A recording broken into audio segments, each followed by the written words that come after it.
We put on jackets. Oh, Good really evening, everyone. presentable. Okay. All right, if you could just take your seats. So it elevates your appearance and. All right. Thank you I for know, coming they wear tonight. jackets. This is the annual HPC Awards 2025. And before we start off, I would like to acknowledge my fellow commissioner members, Scott Mixer, Zena Floyd, Jerry Sweeney, Steve Rooney, John Reimitz, and Mike Graham. We are a committed group of volunteers that meet every month to discuss either things that we actually have a say on or to give recommendations to the planning board and the zoning board. And I would be really remiss if I did not acknowledge Zainab, who is our faithful secretary from the planning department. And she works out of the planning department. And she's the one that you've been getting all those really nice letters and notes from. So thank you for all your work. So we are here, and I'm Kathleen Bennett. I'm the chair of the commission. So we are here tonight to celebrate the people and buildings of Montclair. I think everyone in this room knows that Montclair is blessed with an abundance of architecturally significant buildings. From the grand houses on the hill, the vernacular working housing, numerous turn-of-the-century suburban residents, vibrant commercial centers, lush parks, and glorious religious buildings.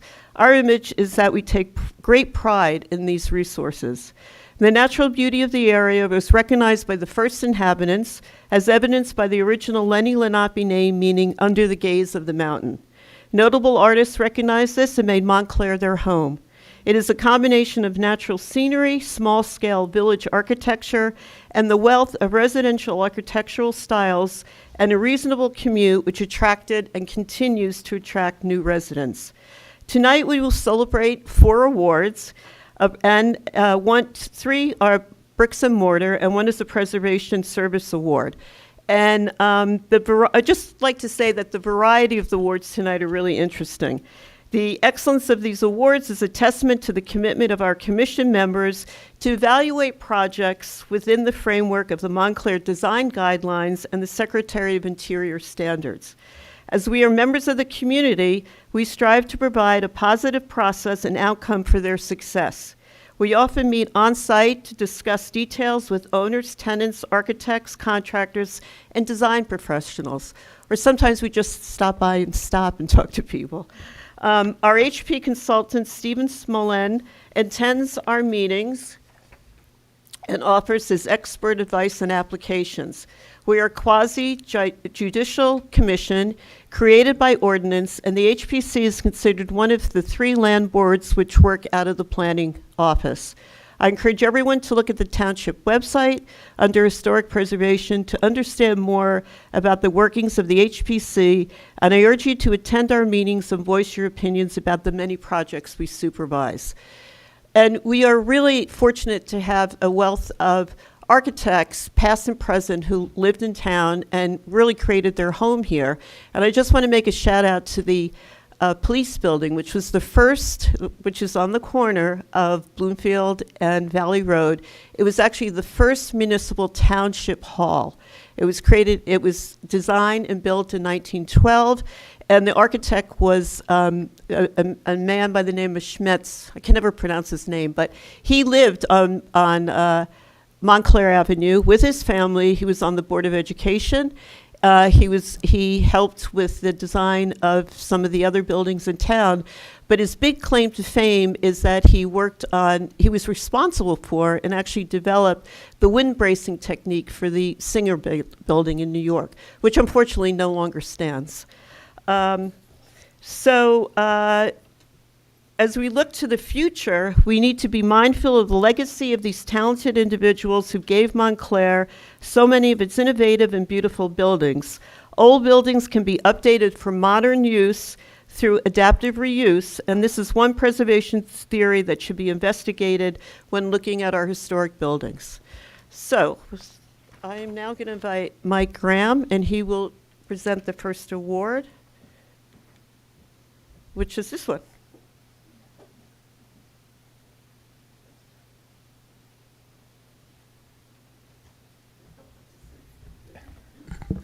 Good evening, everyone. First, I just want to say thank you to Chair Bennett. She works tirelessly on behalf of the Preservation Commission and the preservation of our shared historic resources. I'm getting there might be another applause line, Mayor, but thank you. It takes a tremendous amount of time and effort and research to put these awards together, and we greatly appreciate all the work she puts into these awards and all of her other invaluable contributions to the community, so thank you, Chair. I'm pleased to have the opportunity to present the award, the Bricks and Mortar Award for Adaptive Reuse, to Mr. Charles Spademan, Mr. and Mrs. Bob and Rhonda Silver, and the Friends of Anderson Park. Anderson Park's historic Olmsted oak, estimated to be 200 years old, cracked in two and fell in a fierce storm in August of 2024. The oak held pride of place in the park and was the site of weddings, picnics, musical events, and my children climbing too far out on that branch and giving their father a heart attack. Now, part of this beloved white oak is back in the park in the form of a special bench created by Montclair artist Charles Spademan and commissioned by park neighbors Bob and Rhonda Silver. With the help of Friends of Anderson Park, who are committed to the rehabilitation of the park in the spirit of the original Olmsted design, the public can enjoy sitting on this creatively designed bench carved from the trunk of the original oak tree. Charles Spademan is a Montclair artist whose public artworks include the sculpture park at Hillside Square, the forged iron doors and railings at Bang Sale, the Harriet Tubman Monument in Newark, and a sculpture park in East Orange. He spent 8 months shaping the Olmsted oak into its new form. Bob and Rhonda Silver commissioned the artwork. They're neighbors of the park and valued rehabbers of the historic buildings throughout Essex County. And the Friends of Anderson Park, they are stewards of the park, and they're a nonprofit conservancy dedicated to the stewardship of Olmsted-designed Anderson Park in Montclair and to fostering its historic, natural, cultural, environmental, and educational qualities. And just as a personal note, as I mentioned before, I have many fond memories of my children playing on that tree, and it's we really thank you for memorializing a piece of Montclair history this way. So thank you very much, and congratulations on your award. And if you'd like to come up, we can present you with your certificate. Thank you so much.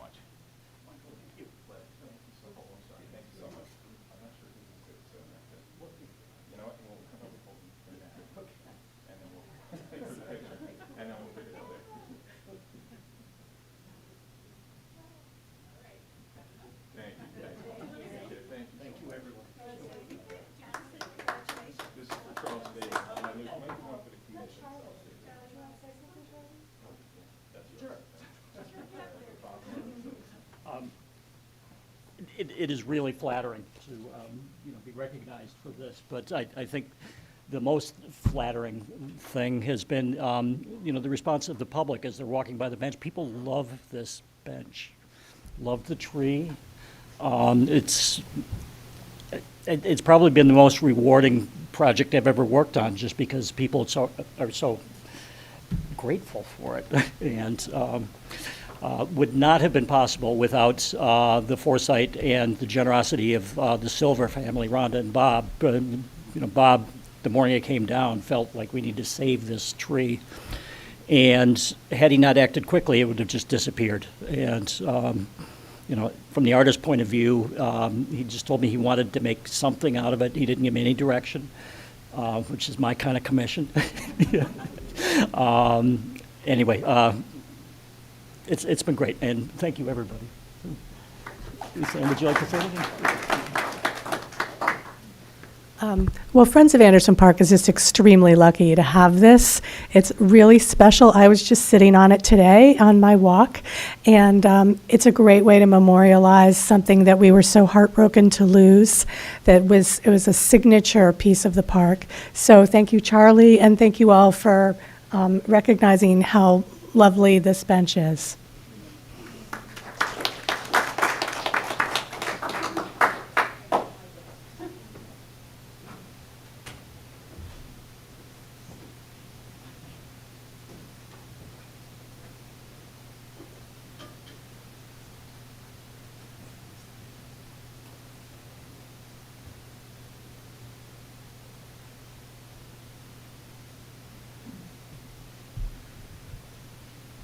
This award goes to 63 Park Street, which is right over there. 63 Park Street is an outstanding example of adaptive reuse in Montclair. Located within the potential Walnut Street Historic District, it was the former headquarters of the Red Cross. Originally the homestead of the Finnerty family, well-known osteopathic doctors in Montclair.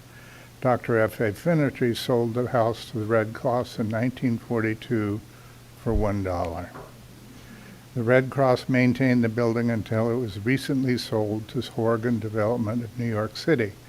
The current renovation maintained the original facade of the circa 1910 clapboard and brick house with its steeply pitched front gable ornamented with decorative verge boards.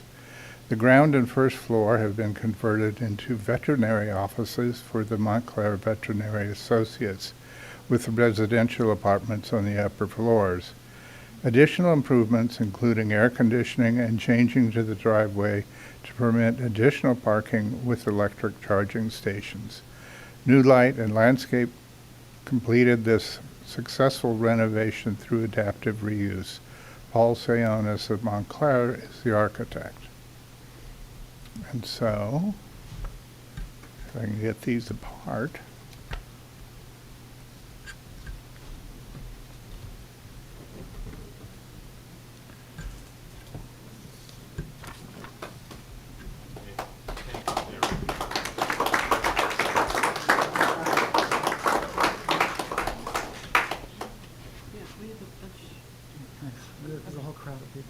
Yeah, I only have 3 pieces of paper.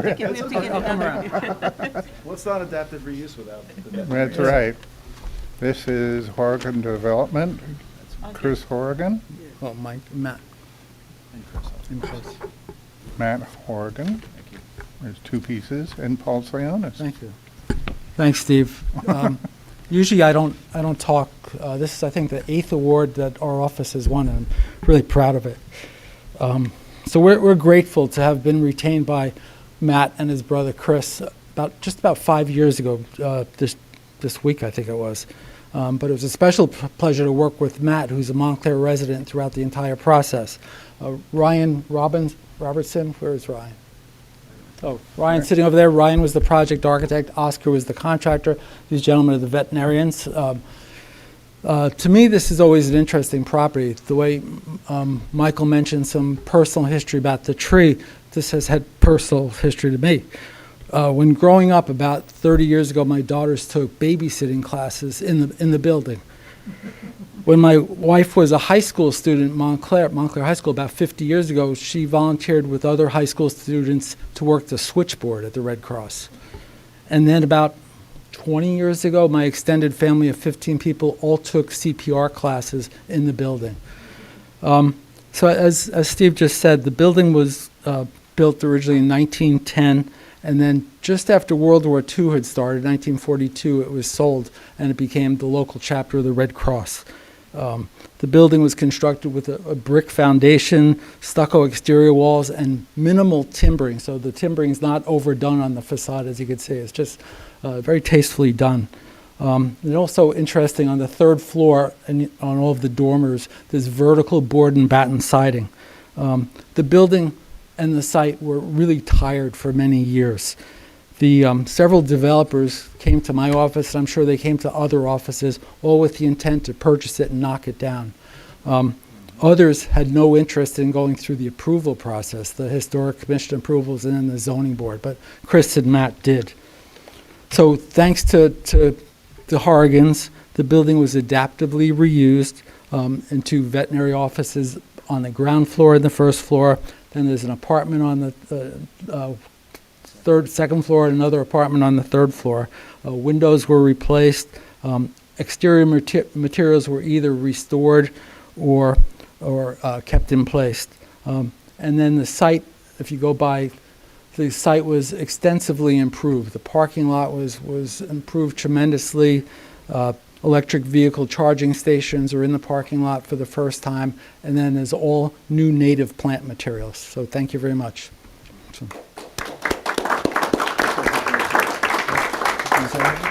Go ahead. Sure. So I just want to thank, can you guys hear me okay?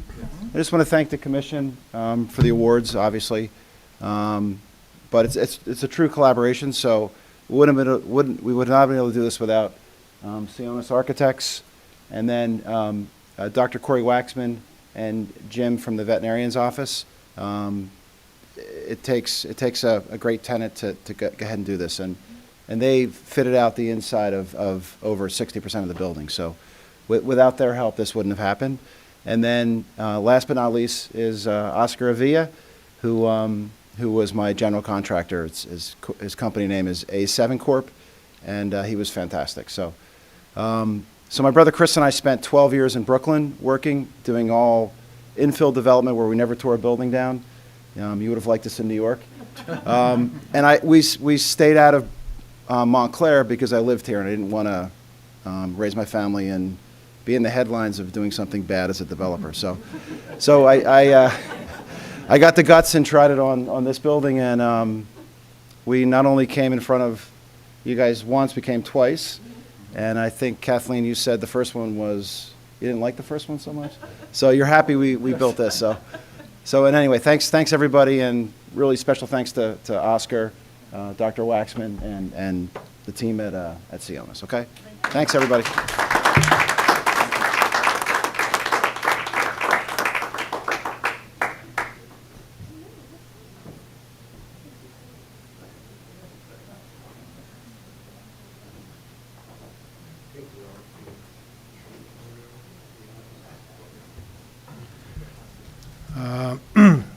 My name's John Reimnitz.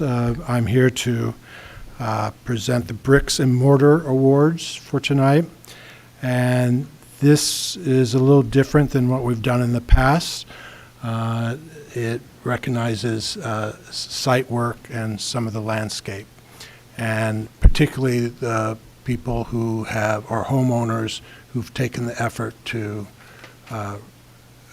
restore and take care of their bluestone walks. We're going to recognize 3 homeowners tonight. I'm going to read a little thing here about bluestone, and then I'll present the awards.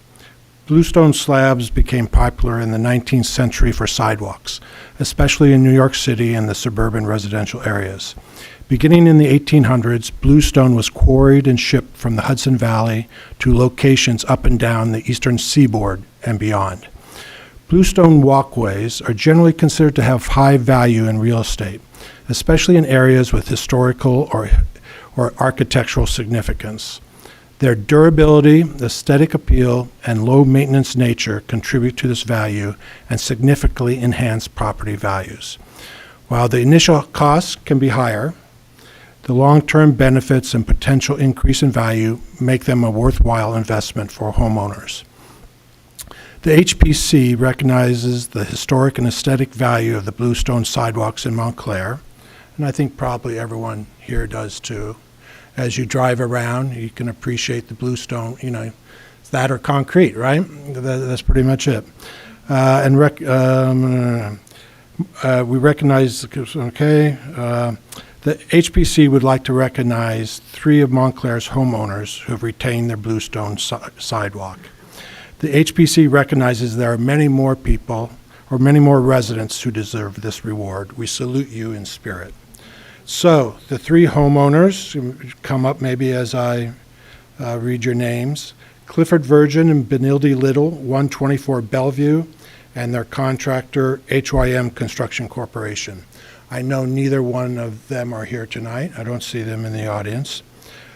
Cynthia Aitken, 30 Eagle Rock Way. Mark D.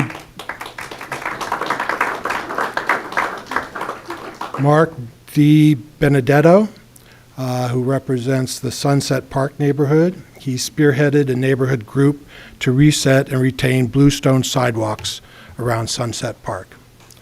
I don't know if Mark's here. We got 1 out of 3. Congratulations.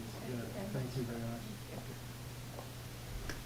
Do you want to say anything? I would just say that I was really surprised to get this because it wouldn't have occurred to me to do anything other than fix the sidewalks. The house was built in 1893, and I can't imagine throwing out all that bluestone and then putting in concrete. So, thanks.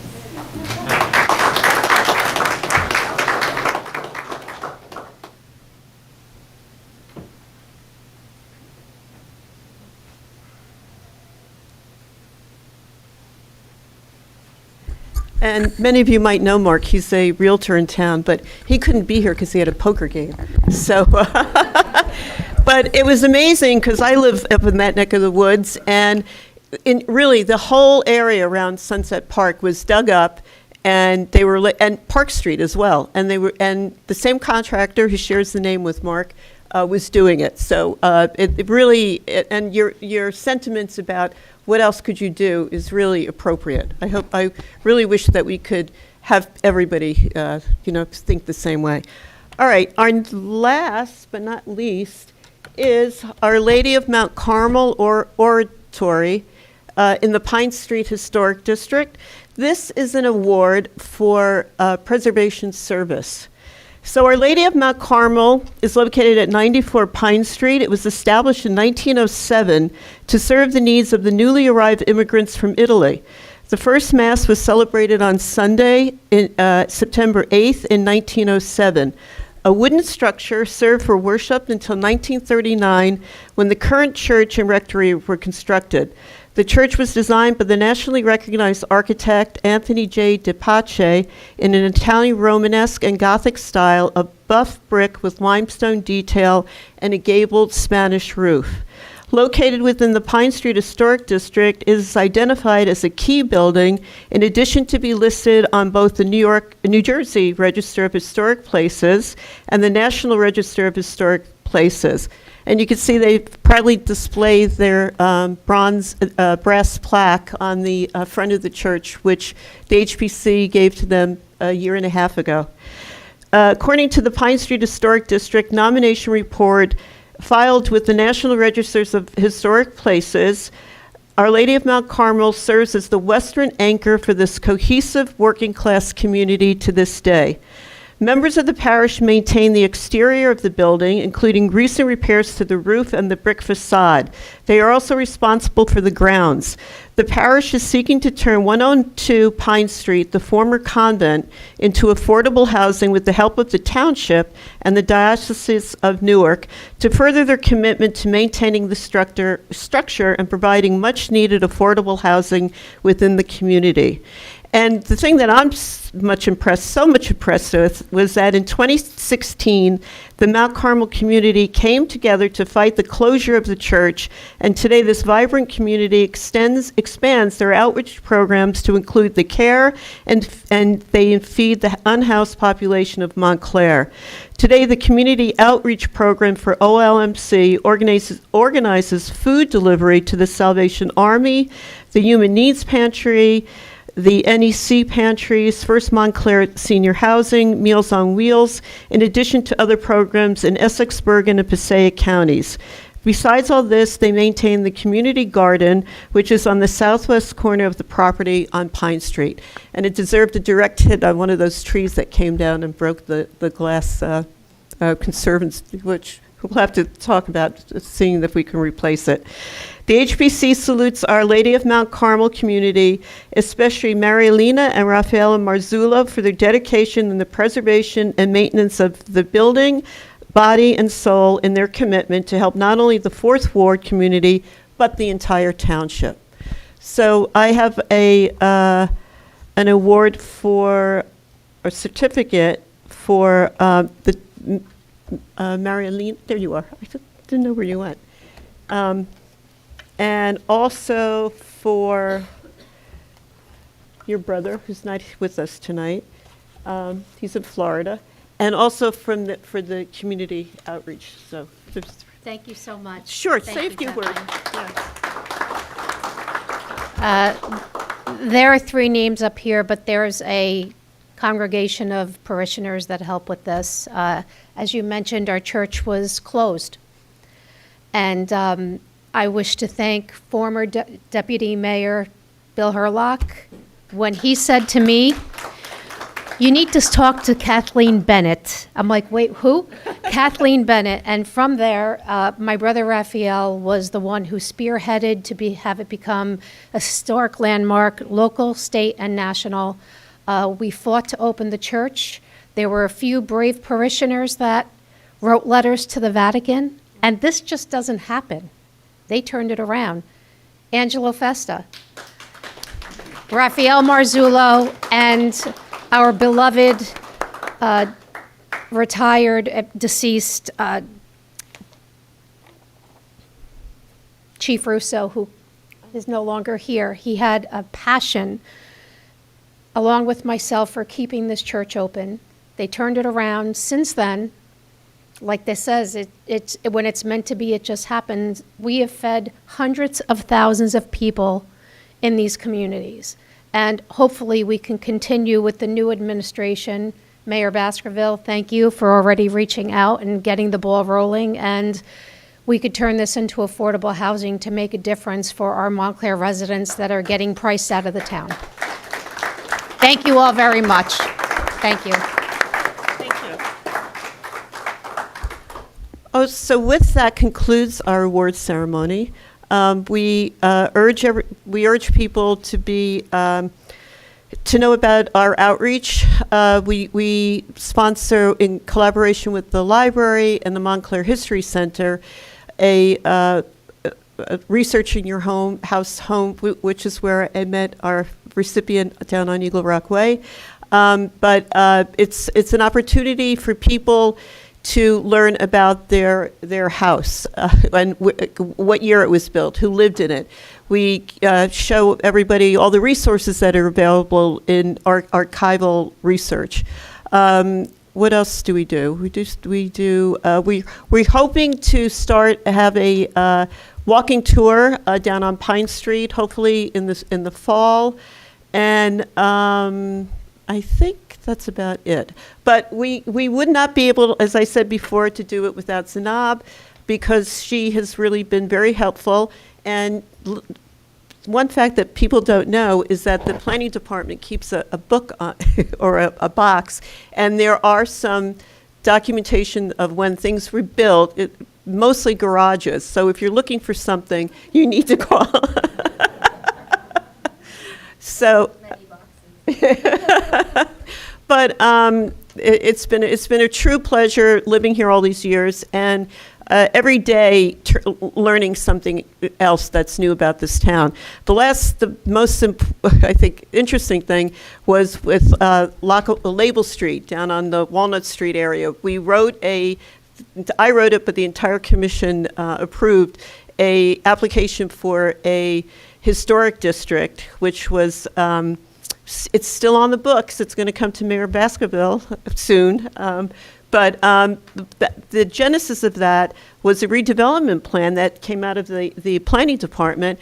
But I had never known before that in the 19th century, Montclair had a thriving industry, paper manufacturing. And it was just incredible to find out how it developed, who was part of all the comings and goings.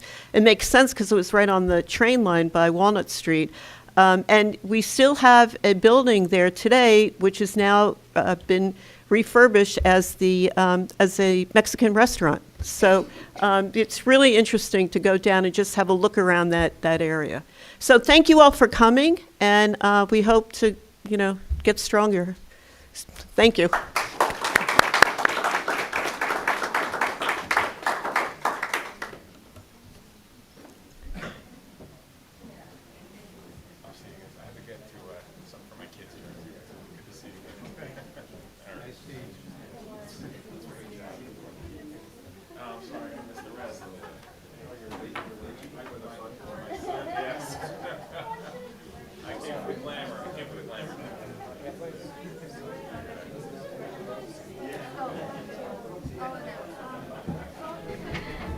Hi, good evening, everyone. We're just going to take a 5-minute break before starting the next meeting.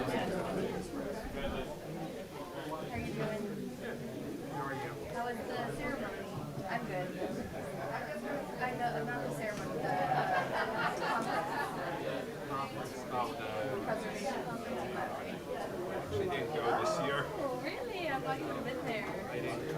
I went last year. Hi, nice to meet you.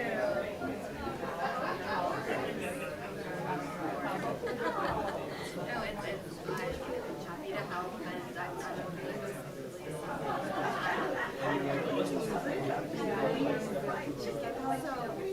Rick is going to set up a table. Rick is going to pull that table over there, and you can have two mics so you can sit down and, maybe get like, make your pitch, like, explain why you're doing this, why you're requesting the variance, and then they have at their desk like the fence detail, they've gotten placement plans from prior, and then they can help you with a year or two. I don't think there's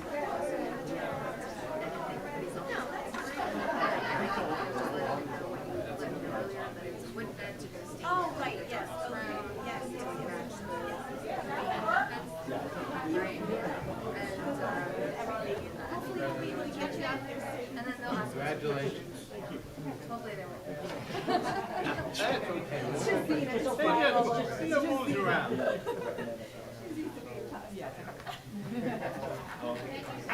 If you have somebody who's a Mets fan, they might not like you. Fair enough. I just can't get enough information. I just want to keep learning. There's so much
history. We're going to lose our after the race was over. Where? We had one Ocean County. That far out. She lives in Spring. I think I was here. Yeah, okay, that was That was in this time. Yeah, that was fast. that was me. Surgical I guess, yeah.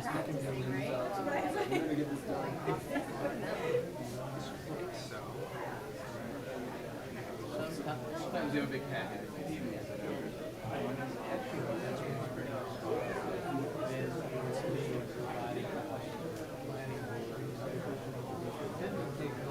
There's no specification, but these look like, that's why I'm here.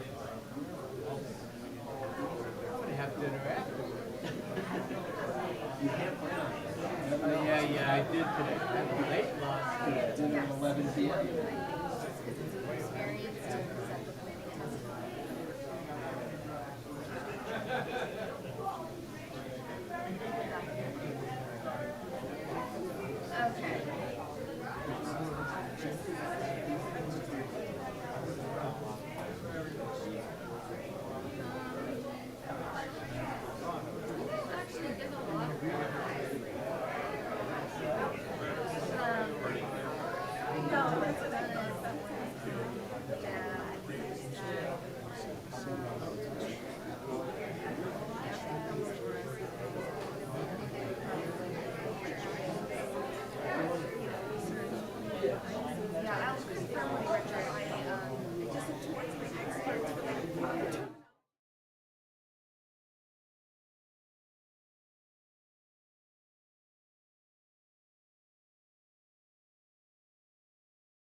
Okay, thank you. Good evening, everyone, and welcome to the June 12th, 2025 Historic Preservation Commission meeting. This is a regular meeting of the HPC. Notice has been given in accordance with the Open Public Meetings Act by posting a copy of the notice on the first floor of the municipal building and by sending a copy to the Montclair Times, the Star Ledger, and the Herald News. We are also being broadcast live on Channel 434 Montclair TV and remotely streamed on YouTube. The roll call, please, Sano. Chair Bennett. Present. Vice Chair Graham is not present. Mr. Reimnitz. Here. Mr. Rooney. Here. Mr. Sweeney. Here. Mr. Giuliano is not present, and Mr. Pierre is not present. Mr. Mixer. Here. Ms. Floyd. Here. And Mr. Smolin. Here. Thank you. First order of business is the approval of the minutes of the May 22nd meeting. Does anyone have any additions or amendments to it? Pretty good. Oh, would someone like to make a motion to approve? Motion to approve. Second. All in favor? Aye. Okay, thanks, Sano. This is very good. Good job. We have no resolutions, but we have committee reports. So the Minor Applications Committee, application HPC 2025-8 for Toro Sushi at 44 Upper Mountain Plaza was approved with conditions. The the application 2025-11, which is located at 24 Upper Mountain Avenue for a fence, was approved with conditions.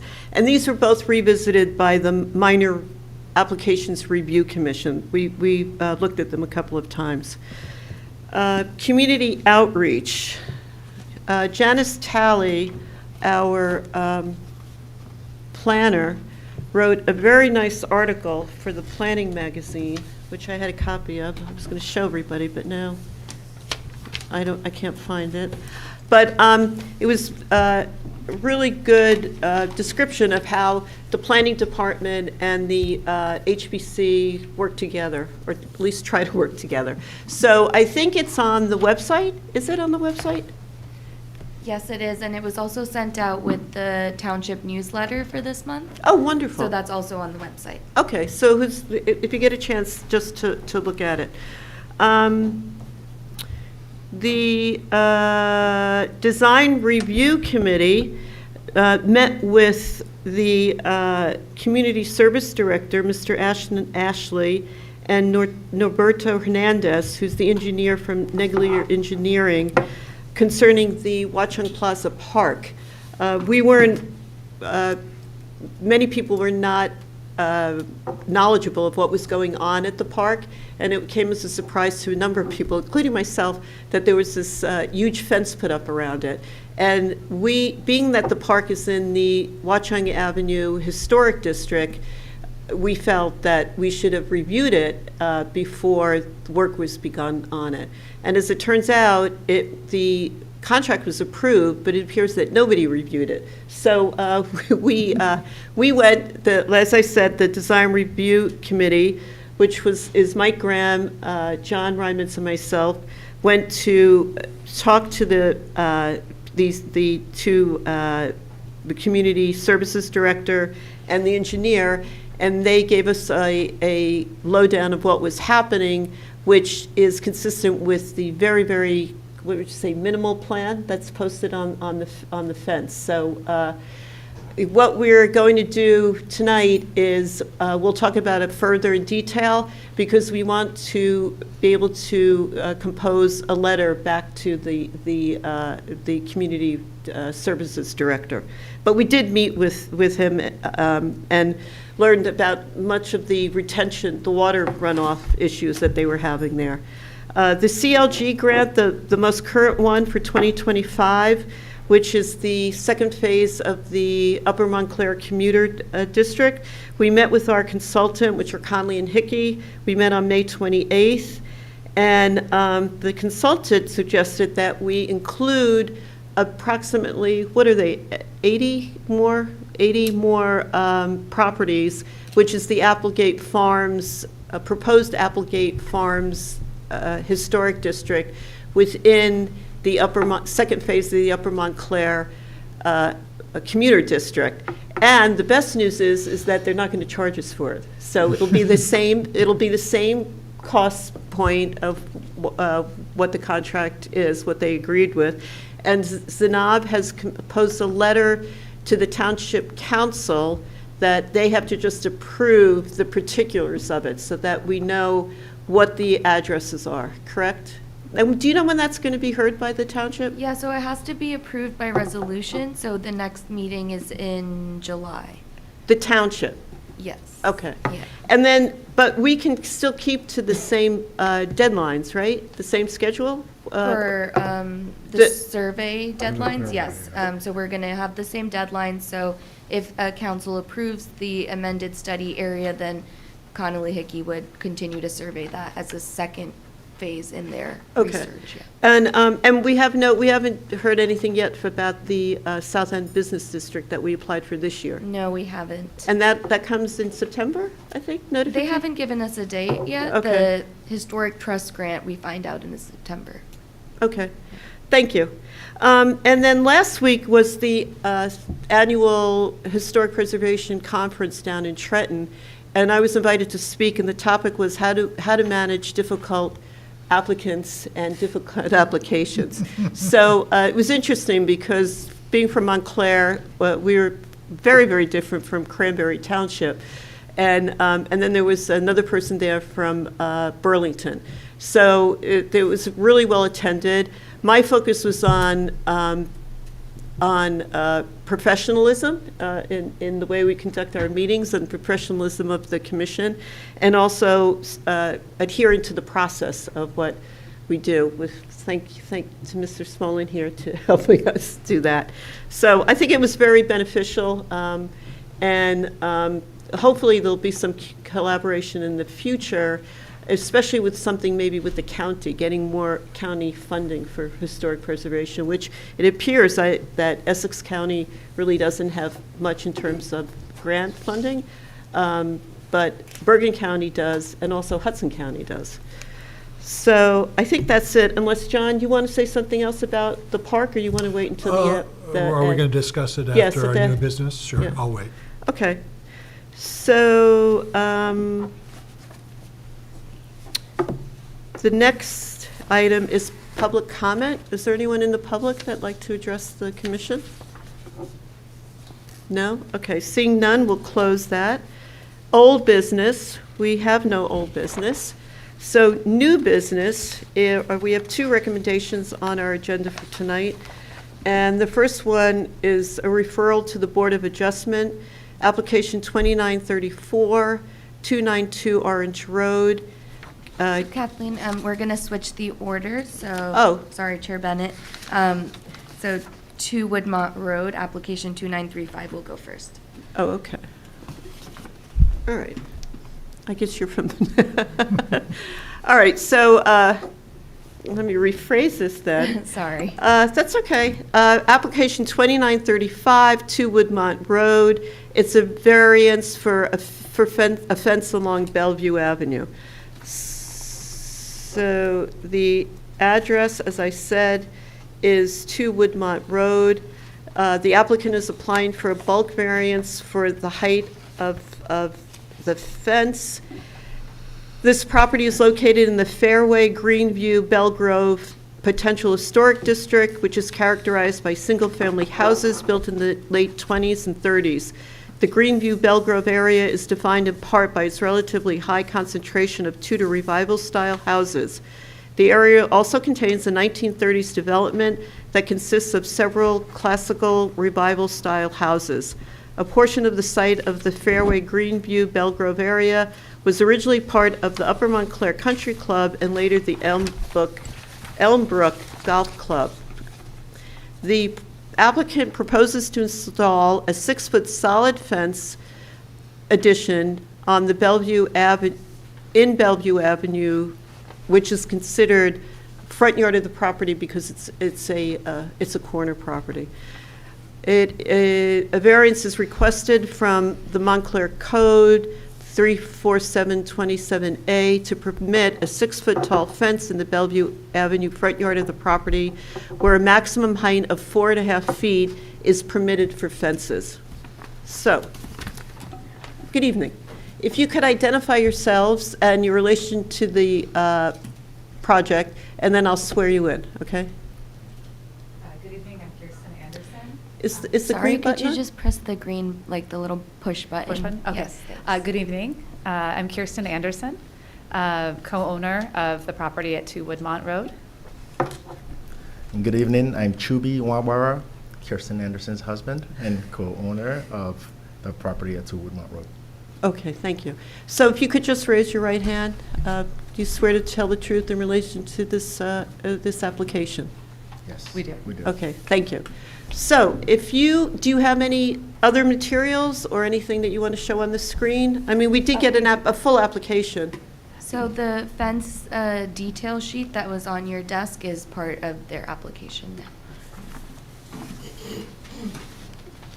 Is that it? That, what Stephen is holding. Oh, the picture. Yeah, the Okay. photo. Okay. Okay, so you could Sure. start. So first of all, thank you, members of the committee, for your time and for your consideration. We are requesting this variance because of a couple reasons. The first and most important, our eldest daughter, so we have three daughters, our eldest is autistic. We have had challenges with her eloping, so leaving the property. And as you have heard, our property is right on Bellevue Avenue effectively, so our front is Woodmont, the side of the house / technically front yard for fence purposes is on Bellevue Avenue. And our daughter has actually eloped from the house and gone across the street into the park alone. She has actually gone into Bellevue Avenue in the middle of the road. And so we've had some of these incidents. It's not on a daily basis, but it has happened now, I don't know how many times since we've, maybe once every 6 months or something like that, right?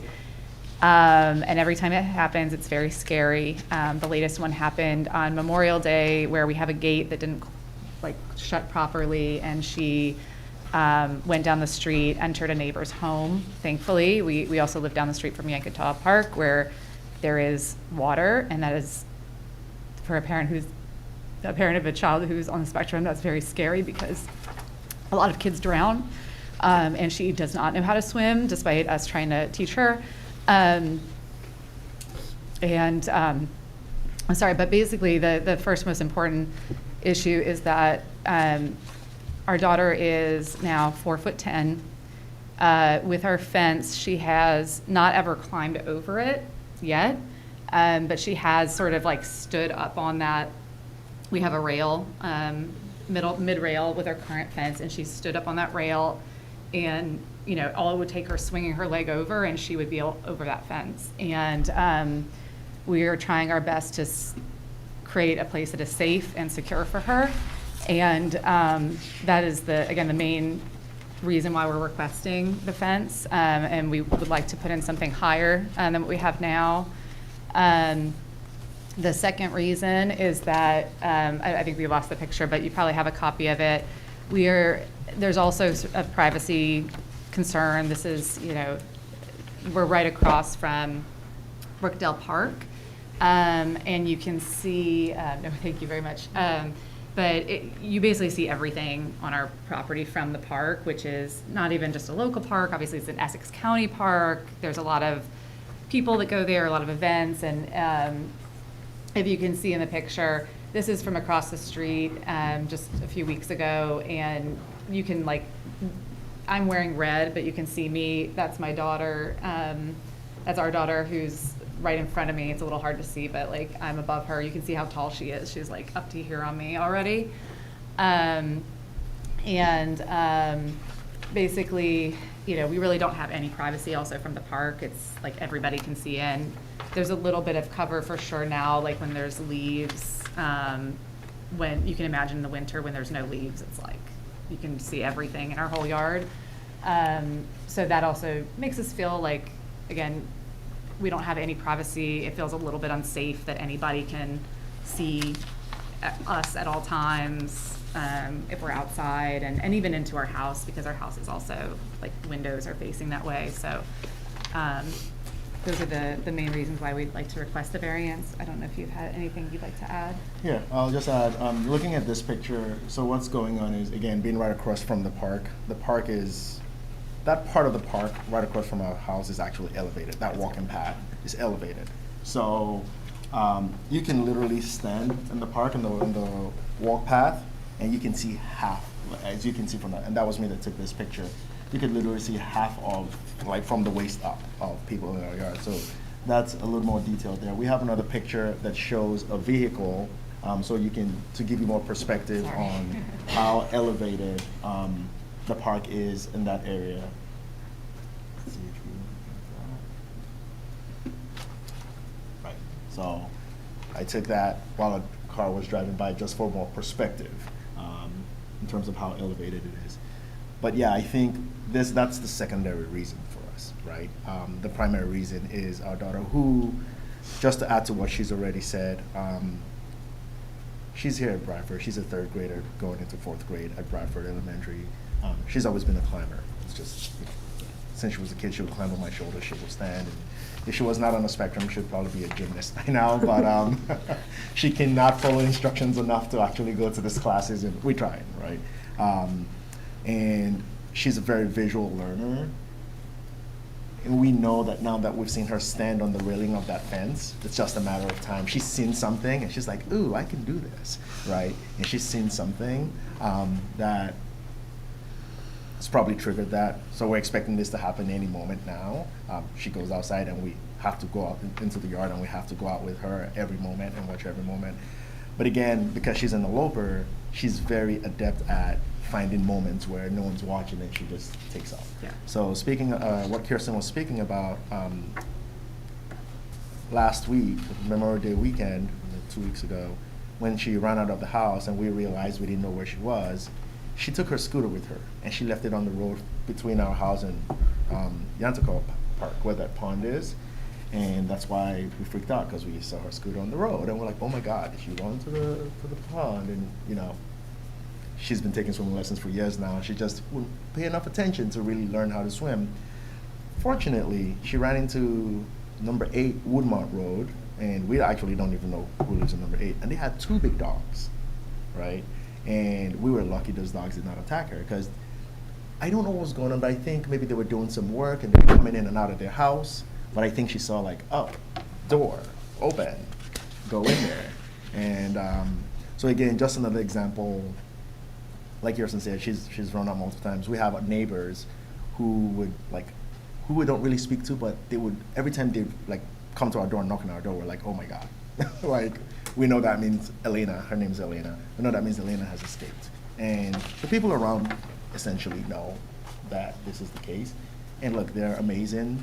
I feel like people kind of look out for us now. But we also know that Bellevue Road, where we are, it's on the edge of the town. I think after our house, it's one more house, and then it's Bloomfield. We know people come speeding down that road all the time. We know people come driving and they're texting. So what we're trying to do is, like Kirsten said, we want to install a fence with no railing, make it difficult for her to climb. Right, and I think that's what you see in that picture. We've already spoken to the fence company, Artistic Fence. I think you also have a screenshot of that, and we think that gives us the best chance. Now, of course, we know being in Montclair, we know we need to preserve a look. So I think Zainab has pictures of the house. We have put trees to like try to obscure it, so it's not like a big ugly fence just there.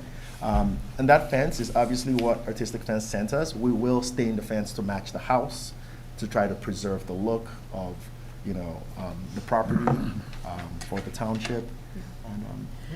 And, just one other thing on the, I guess, aesthetics. The other thing, as Chuby mentioned, we've put trees on the outside to make it, these like evergreen trees to kind of mask it. It won't be like as obvious. And then the other thing is that, just to point out, is from the sidewalk, there is, gosh, I don't know how much, but like probably about this much space between the sidewalk and the fence. So I can appreciate, obviously, like, you know, you don't want to experience where you're walking down the sidewalk and you've got like a big fence right next to you. Doesn't feel great, but there is space there, and that's kind of where we put these evergreen trees as well. So hopefully for, you know, passersby, it doesn't feel like, you know, I've got this big thing next to me and I don't have room, you know. And that's it. Yeah, if you have any questions. Okay, so thank you. So this is a recommendation for the zoning board. And so what we're going to do now is the commissioners will ask you questions, and then we'll hear from our consultant, and then we'll have a discussion, okay? Okay. So do you want to start, Mr. Mixer? Thank you for the color, obviously. I think there's, you know, I understand and recognize the reason for the request. I do have just one quick question about the greenery and sort of the obscuring nature. The trees that you have there existing now, did you plant those recently? We planted those, what, a few years ago? Yeah, we planted those in 2022. Okay. And they're like arborvitae or? Yeah. Okay. And with potentially a new fence going in, you would then soldier trees or fill in spots, whatever you would do to further obscure, like plant more trees? So, I mean, the trees that we have now will eventually grow, so it would obscure more over time. So they've been growing. We purchased them at, they were like 5 to 6 foot trees, I think, when we purchased them. Yeah, I mean, you 5 to 6 foot and you get 5, right? Yep. And they grow now 3 to they're 4 feet a year. probably, I don't know, how tall would you say they are now? Like 7? Yeah, probably about 7. But you won't need to plant more. We should not No. we should not need to plant more. Yeah. We have quite a lot of plantings there. so They're we should not need to- about. We should not need to plant. Yeah, they're about 3 to 3.5 foot apart, so eventually they'll close over time. Yep. Yeah. I have that experience in my yard as well. And then just another part, so the Bellevue Avenue side of it is the primary objective, but this fence would wrap around to the actual frontage on Woodmont, correct? That's correct. So Okay. it would go in line with the front of the house. Yep. Okay, that's it for me, thanks. Thank you. Ms. Floyd? Sorry, just to be clear, it's not up to the street. Yep. Okay, yeah. What's the material for the fencing? Cedar. Cedar.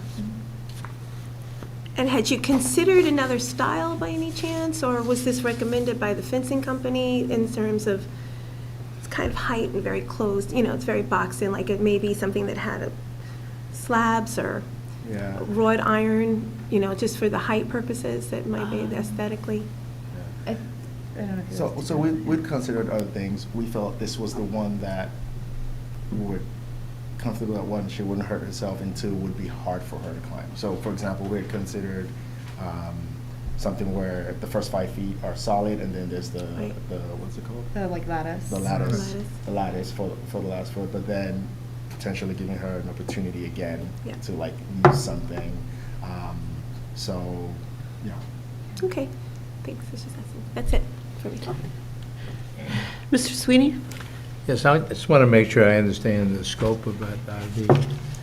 The diagrams included has on figure 8, it says, picture of the rear elevation where a new one-story addition is proposed. Is that also being proposed, or is this just that's an error from my report, sorry. I'm sorry, say it again? That's an error. Oh. Yeah, it's just the Okay. fence. Okay, so all you're asking is a fence there'll be, the fence currently exists. You're asking for a fence that will be 1.5 feet higher than norm. Correct. And the difference is it'll be a solid fence and it'll be a wood fence. Okay, I understand your explanation. It's for safety, privacy, and security, so, but, okay, I'm sorry. I was just confused by that exhibit. So the final thing is the fence will it extend all the way around the Belleville side as well as the Woodmont side? Correct. Well, okay. The park considered the front yard. which is Okay. the front end. And the final thing you said, the fence is gonna be of a material or design that's consistent with the historic character of the house. Absolutely. Absolutely. Are there pictures? Oh, I'm sorry. Yeah, so it would be that fence you see, and we're planning to have it stained darker to match. We have basically a Tudor-style home that has basically brown timbers and some dark brown kind of brick, and so we were going to do kind of a similar darker brown for the fence. And is this a picture of a 6-foot-high fence? That is, yes. That's a 6-foot-high without the stain. That was provided by the fencing company to give us the look of what it would look like. Okay. Those are all my questions. Thank you. Mr. Rooney? Is there an existing fence there Yes, now? there is. Yes. And it's 4 feet high? 4.5, yeah. 4.5. So if you put another fence behind it, it's 6 feet high. We would remove We'll the remove the existing fence and existing replace it with the 6-foot. Well, that's the problem, is that we don't like to have a 6-foot fence along the right-of-way, So it's a front yard. because it's Corner. the front yard. So if you put one behind it, it's no longer behind the 4-foot fence, it's no longer, I don't think it'd be considered. What would be worse from a historic preservation point of view, though? I Well, get I it, don't know. you put it, legally, I get it. Right. Oh. Oops. Well, that's a part of discussion, I guess. Right. Okay. I have a question about this diagram and the survey. They look different in terms, it looks like you've done some work since this. So We did. you've developed the backyard. That's correct, over yeah. time. We, for similar reasons, we actually moved our driveway, which did go out to Bellevue. Right. We relocated the driveway to the other side of the house to exit on Woodmont. Okay, I got it. Yeah. And I see the red line sort of stops here Yeah. along the rear yard line. What encloses the rest of this yard? So we do have a fence between our property and the neighbor's property Right. on the Woodmont side. It's a solid fence. How tall is it? I think it's 5. it's 5. I think it's 5. How There's a tall is it? 5-foot solid fence 5 between foot, us and okay. our neighbor's property. Okay. And then Between 2 Woodmont and 4 Woodmont. and foot, yeah, thank you.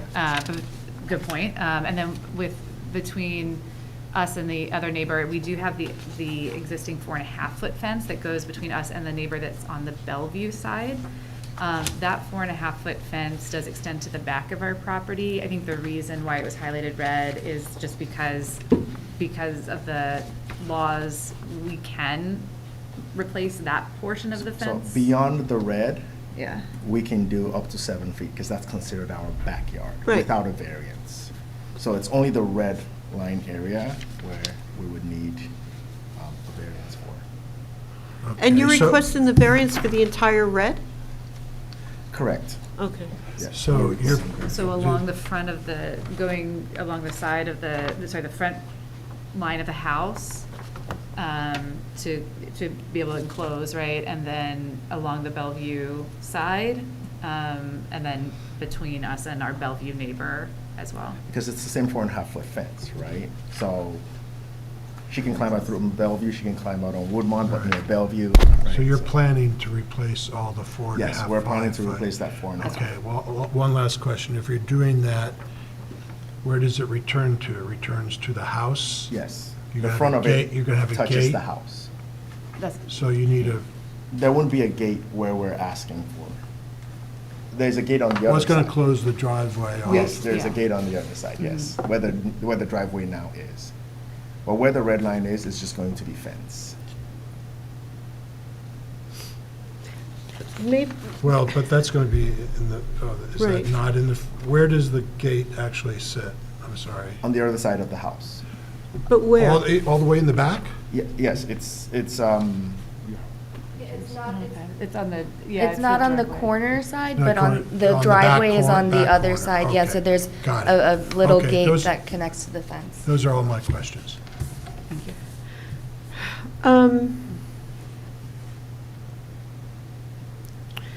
Are you, there are a number of people up and down Bellevue that have fences. Are you aware of anybody that has a 6-foot fence, or are they all 4.5? They're not all No, 4.5 they're not all for 4.5. sure. They're not all 4.5. There's definitely, at least there's 5-foot fences. I'm not sure. A lot of people have front yards facing, most of the houses are front yards facing Bellevue. There's only a handful that are similar to ours, where the house is, let's say they're effectively their backyard, right? Or their side yard is on Bellevue. There's definitely 5-foot fences. We've never it's measure, just, but the same house comes to mind. There's a house that Yeah, it's another obvious Tudor. that it's another Tudor. It's obvious that it's a tall, at least 5 feet, right? But again, we don't know if they have an autistic child who likes to look. But yes, there's another one. I think that's in Belgrove. Oh, Belgrove. Okay, but there are a number of fences up and down that street. And then the other question I have is what makes you think that your daughter wouldn't be able to climb, put her foot on there and then hop over? Yeah, so that's a great question. So we already told Artistic Fence that even if there's something there just structurally, it can be something that juts out that she would be able to stand on. So we've already explained that. So yeah, I guess we would have to have like a version of that doesn't jut out where she can put her foot on it. Yeah, it's sort of in, what I've seen is basically that rail there is kind of like, almost like interior, so you have the vertical pieces of wood that go above and below it, so the width of those is similar to the width. It doesn't jut out in the same way our current fence Well, you need does. some bracing there. I have a suggestion, but go ahead. Yeah, I you have think- some It's like That's a question, aligned, if it makes sense, it's sort of aligned up. The current fence we have, it's like, these are solid, these pieces of wood go up and down the whole way, and the crossbeam goes like this. So it is like a real foothold, like it's this thick, you can put your foot on. Right. This version of the fence, it's like much smaller, it'd be very difficult to use from the real life examples. You're saying the horizontal piece will be more narrow at the top? Very narrow, yeah, it's very narrow. And how many gates would enclose this, what you're proposing? How many gates are there? We wouldn't be adding any additional gates to. But how many are there? There's one gate on the driveway. A big gate? No. A big gate across the driveway to shut off? It goes across the driveway, yeah. Ah. And there's no other gate in and out of the? Nope. Okay, those are my questions. So we'll listen to our consultants now, okay? Great, thank you. So I think just to set the scene here for what the HPC is considering tonight, it's an advisory report to the Board of Adjustment. So I think there was a lot of discussion related to an exceptional condition or hardship that you have at the property. And I think that's like the perfect type of thing for the Board of Adjustment to hear and consider in reaching their decision. But the Historic Preservation Commission tonight's only concern is really the impact on the proposed very tall fence on the historic building, which is a very handsome Tudor house. I think if you go back to the design guidelines, which, did you have a chance to review? There's like an orange covered residential historic design guidelines book. It has a section on fences. It's somewhat short, but it says a lot of the feedback I think you've heard from the commission sort of so far, which essentially just relates to allowing the public to still have a view from the street, the sidewalk, the park of the historic buildings. And to accomplish that, be it a wall, a fence, or other landscaping, it needs to be kept low, inconspicuous, and not, create a condition like, I don't know, a good example, maybe in Newport, where you can't see a lot of the buildings because they have tall hedges. And the guidelines specifically set a datum of 4 feet, which I think is based on your zoning ordinance, of being the kind of appropriate maximum height for a fence. So I think it's spelled out very clearly in the guidelines, and notwithstanding the exceptional conditions and everything else that I think is best heard in front of the zoning board, I don't think the Historic Preservation Commission tonight could really make a finding that the guidelines provide for any option to do a 5, 6, or however tall fence beyond 4 feet.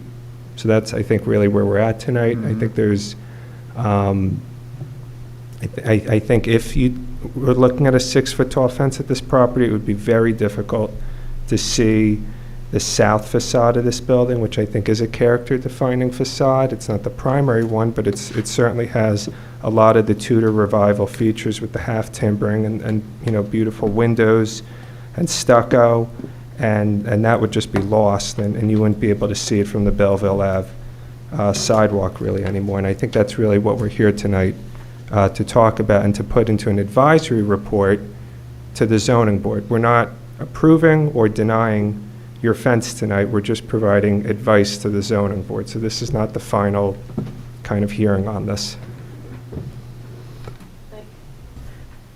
One more thing I would just mention is if you could consider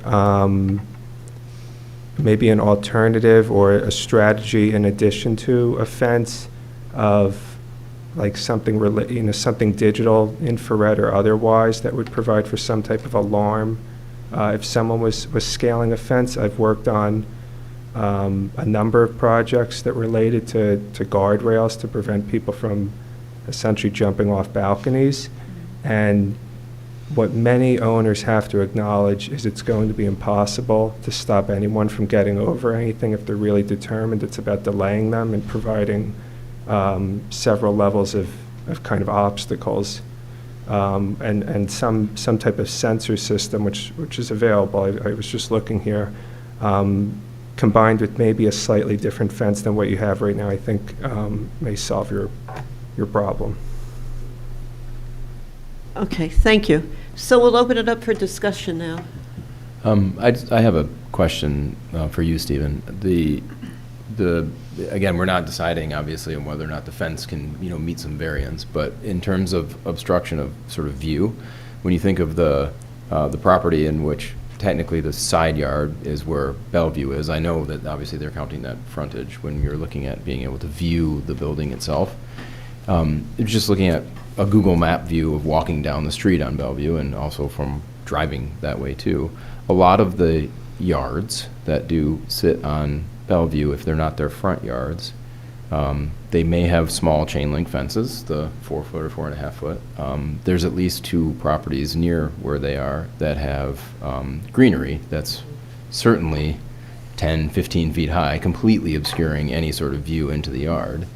Obviously that's an option, but from the perspective of like the historic preservation, which matters, the fact that they're obscuring it by cedar wood fence or a large tree? Like, does it, when you can't see that part of at least the side yard into the backyard, is that a visual problem when you think about the preservation historically? Yeah, I think it is, but vegetation isn't something the HBC reviews. It's not something you certainly need a building permit for, so we can only review what gets put in front of us, which is fences. Mm-hmm. And what we're talking about tonight is a very tall fence, which I agree can be softened with landscaping, like they've done at this property already. And I think it would dramatically change the streetscape as you're walking down Belleville Ave, having this, what it's a semi-permeable 4 or 5 foot tall fence versus a 6 foot solid fence.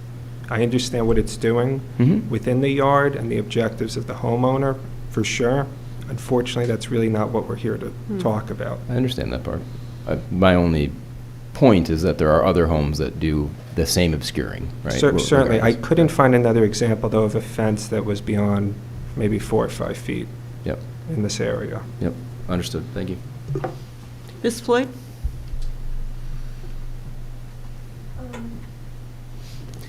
So I sympathize completely with what you're saying, and as far as your daughter is concerned.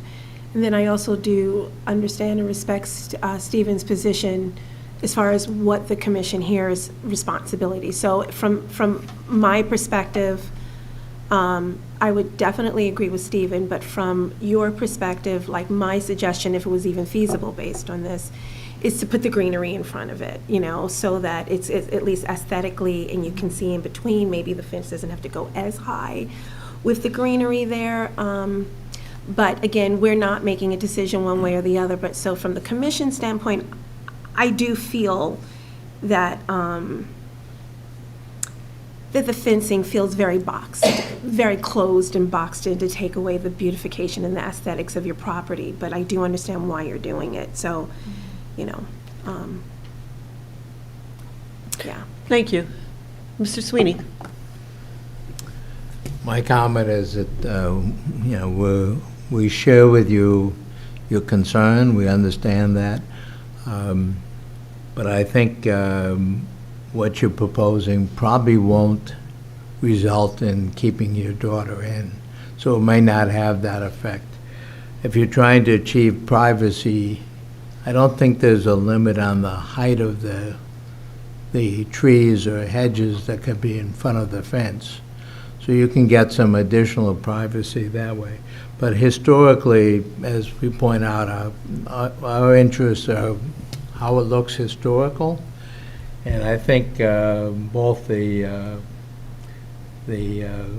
totally closed fence and the height will tend to diminish that historic look. But as I say, we're not making the decision. We're just expressing our views relative to the historic preservation issue. Thank you. Mr. Rooney? Yeah, I agree. I don't think that we can say anything about increasing the height of whatever barrier it is. So a 6-foot fence does not follow in with our guidelines. But I think you're going the right way with having vegetation that's growing up that'll take care of your privacy issues. You can probably put in additional vegetation between, something like a holly or a forsythia where you can't get through. But A holly would work. That's great. Mr. Reynolds? We're not making a yay or nay, but we can make suggestions. Right. Okay. Well, you have two issues, right? Privacy and your daughter.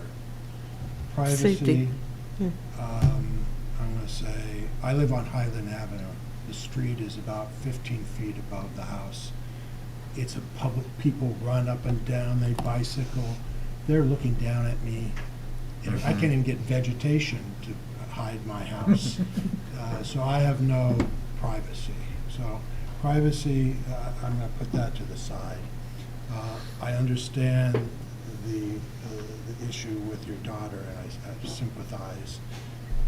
And if I was going to make a suggestion, if this goes behind, who does this go to?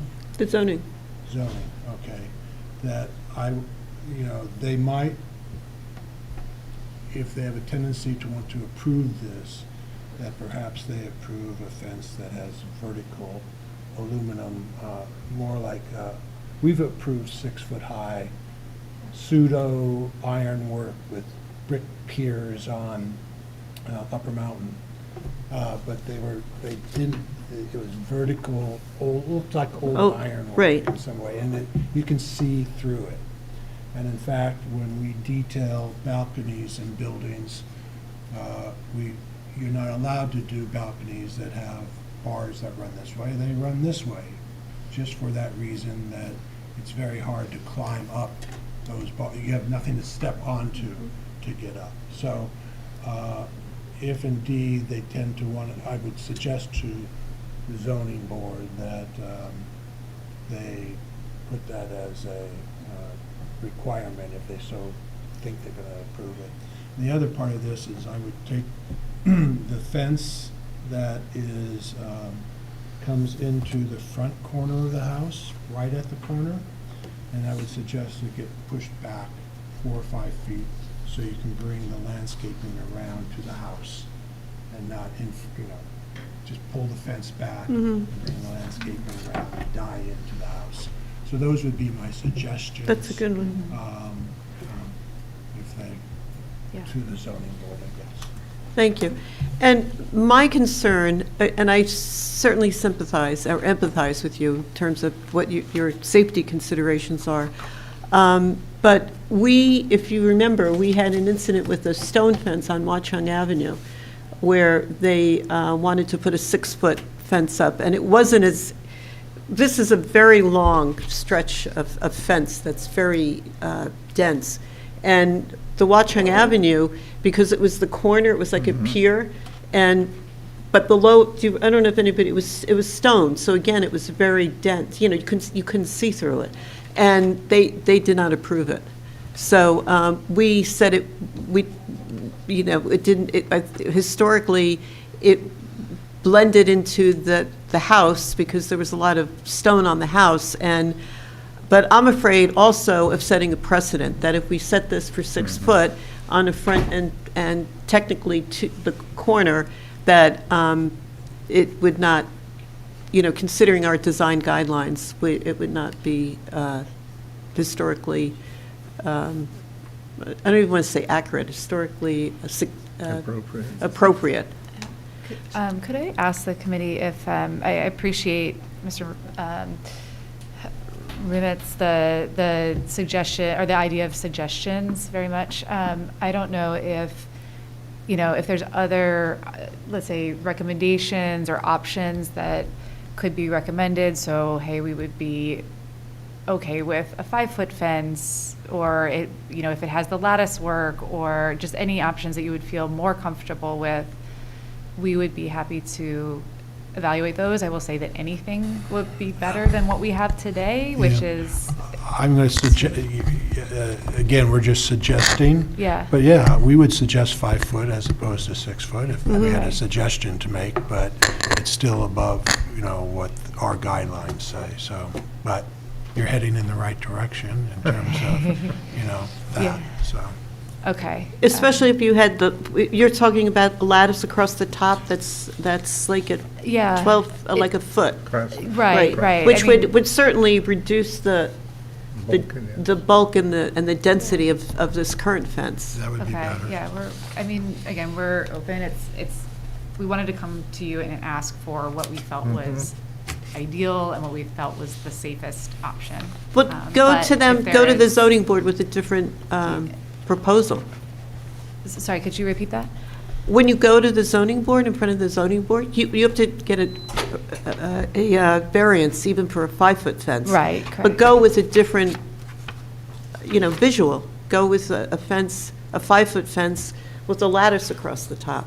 Okay. And we do have neighbors, that house that you were referring to. That's exactly what they have. Okay, yeah, again, anything is better, and we would like to just do whatever we can to make the property safer. Well, I think you're on a good path with the vegetation, with the arborvitae that you put in front of it. And those are already, those look a foot and I don't have another picture, but those already look a foot and a half taller, right? And so you're going to achieve eventually the height. And the privacy, that will get better with time, right? And Right. that's why it's also not our number one concern, right? The number one is safety. So. Right, and John had a really good suggestion about moving the fence line, and we're not supposed to design here, but. But we're making suggestions. Yes. We're making Yeah. suggestions. Again, I think that, whatever. Well, it would help, I think it would help, because then you could put the same type of vegetation across the front. Because it seems as though you want to really, angle it, right, pull it in. Yeah. There is a cellar window right behind the fence right now. And Oh. I'm not sure you would actually be able to fit it between that and that, the 3 bays of windows. There might be, I don't know. It would be close. There might be someplace else along that facade that works, I don't know. We have added already some additional plants in front of where the current fence is on the property. We could put more plantings there to obscure along, like if we kept going a little farther, there's.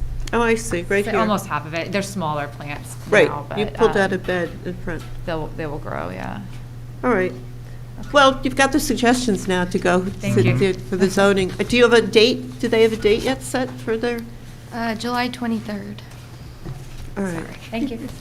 Thank you. We have Thank over you a very much month for your to, time. you have over a month to get it together. Good luck. Thank you. All right. luck. Thank you. Thank you for coming.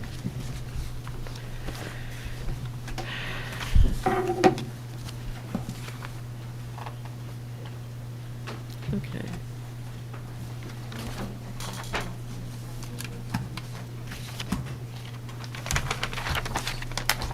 Oh. This is the, just pass it, this is the Oh. article.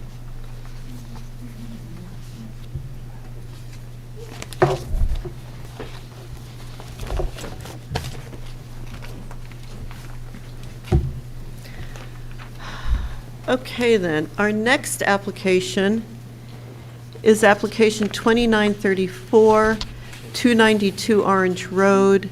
It's a variances for an ADU, an expanded garage and deck.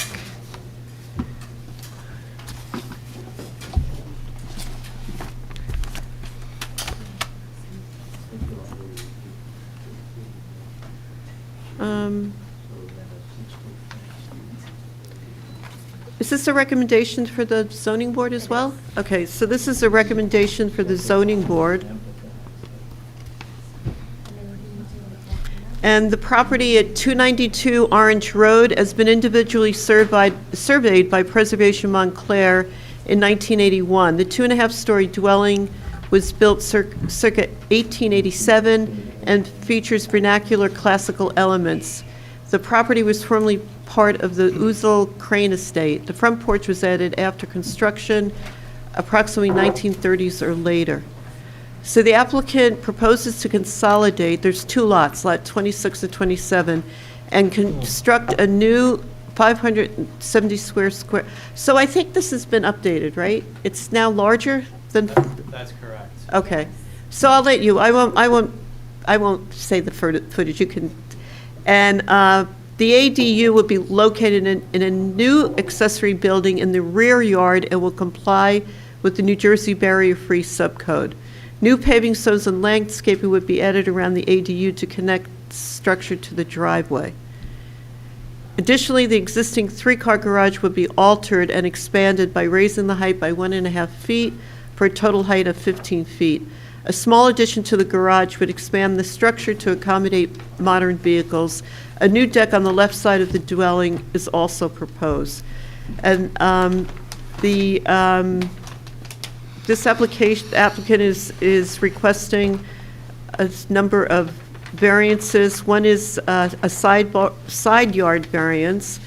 Another is a rear yard variance setback.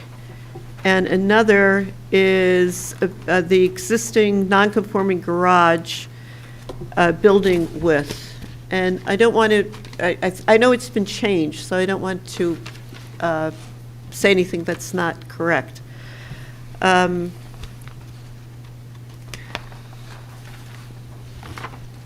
So the proposed work at the subject property will result in the demolition of the existing detached garage structure in the northwest corner and construction of a new 1.5-story 3-car garage with a side gabled roof and wide shed dormer. South of the garage, a new 1.5-story accessory dwelling, an ADU, will be constructed, and as I said, a new deck will be, is proposed to the south. And the variances that the zoning board will consider are related to use, the rear yard setback, the side yard setback, and the width of the proposed building. So, now, can you identify yourself and your relationship to the project, please? Sure. Good evening, everyone. My name is Oliver Young. I'm a principal at GK&A Architects. Our office is located in Rutherford, New Jersey, and we are the architects for the proposed site alterations. And that's GK? GK&A, yes. Okay. Thank you. Are you the only one that will testify tonight? Yes, I might have some questions. I might have to step away, but I'll handle all the Okay, testimony. so I'll swear you in then, if you just raise your hand. Do you swear that everything you say tonight in relation to the application will be the truth? Yes, I do. Thank you. Mr. Young. All right, thank you very much for the summary. I might repeat a little of it during my testimony, but I will try to be succinct, and I will wrap in the changes that we have made since the original submission during my testimony. The project consists of site alterations to this existing residence located at 292 Orange Road. For reference purposes, 292 is on the west side of Orange Road, right where it splits into Orange Road West and sitting just north of the Cedar Avenue intersection. Block 2004, and it's 2 lots, Lot 26 and 27. Lot 27 being the smaller one. If you look at this exhibit of the existing site survey on the left and the proposed site plan on the right, Lot 26 is the smaller lot on the left-hand side. The structure of the residence sits on Lot 27. I'm sorry, I got that backwards. Lot 27 is the smaller lot. Lot 26 is the larger one. It's almost L-shaped with the residence wrapping around the smaller lot. The property is under common ownership, and as part of our application before the zoning board, scheduled to be heard next week, we are undergoing a lot merger. The existing dwelling on site happens to be a legal existing non-conforming two-family structure. So that's technically it's an expansion of an existing non-conforming use, although we're not making an alteration to that structure apart from the deck, which I will get into. So apart from this lot merger, which I consider paperwork, there are 3 distinct physical alterations taking place on site. First one being the rehabilitation or somewhat reconstruction and minor expansion of the existing garage to modernize it. Second one being the accessory dwelling unit at the rearmost portion of the site. It's going to go in the southwest corner. Bear with me one second, very close to the garage. And then the final alteration is a deck on the left side of the residence, which is the south side, where the entirety of the yard is contained. So I'll walk through each of these alterations very specifically, starting with the garage. The existing garage dimensions are not currently wide enough for modern vehicles, and there's a small appendage on the southern part of the garage, creating somewhat of an L-shaped configuration. If that doesn't load up, I'll pull my boards up, so just bear with me for a second. I'll imagine a full drawing behind me. And the garage also previously sustained damage by a tree in a bad storm, which affected some of the roof and the structure. We are looking to square the garage off with that appendage going from an L shape. It'll be a rectangular shape. We are going to reuse some of the existing walls. However, we're going to rip off the roof and build a new roof and raise the height of the structure. So with the new dimensions of this, by the squaring off, it's going to be 36 foot wide and 19 foot 9 deep. Those are the existing overall dimensions. However, we're creating a square element, adding an element at the back to square it off. There are 3 variances required for this, but it's all because of existing non-conforming scenarios. The side yard is non-conforming, the rear yard is non-conforming, they're both too close to the property line, and then the width of this structure is only allowed to be 24 feet, and it's 36 feet. That is an existing condition. We're just expanding that existing condition by squaring off the rear of the structure. I'll go with the boards at this point. Just going to step away from the microphone and I'll flip to the garage page here briefly.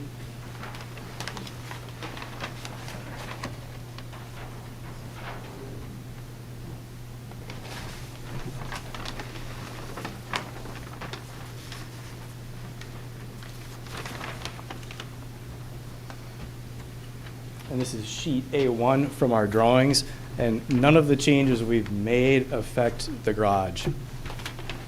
So succinctly, the new design is architecturally compatible to the main residence. It has vernacular design style with a new shed dormer in the front. We are raising the height of the garage as it is and adding storage space access in the garage bays. The new finishes will be vinyl siding with trim and asphalt shingle roof, and then we are adding brackets under the main eaves, which you'll see on the existing residential structure are some of the original character-defining elements of that house. And I'll step aside and flip to the accessory dwelling unit.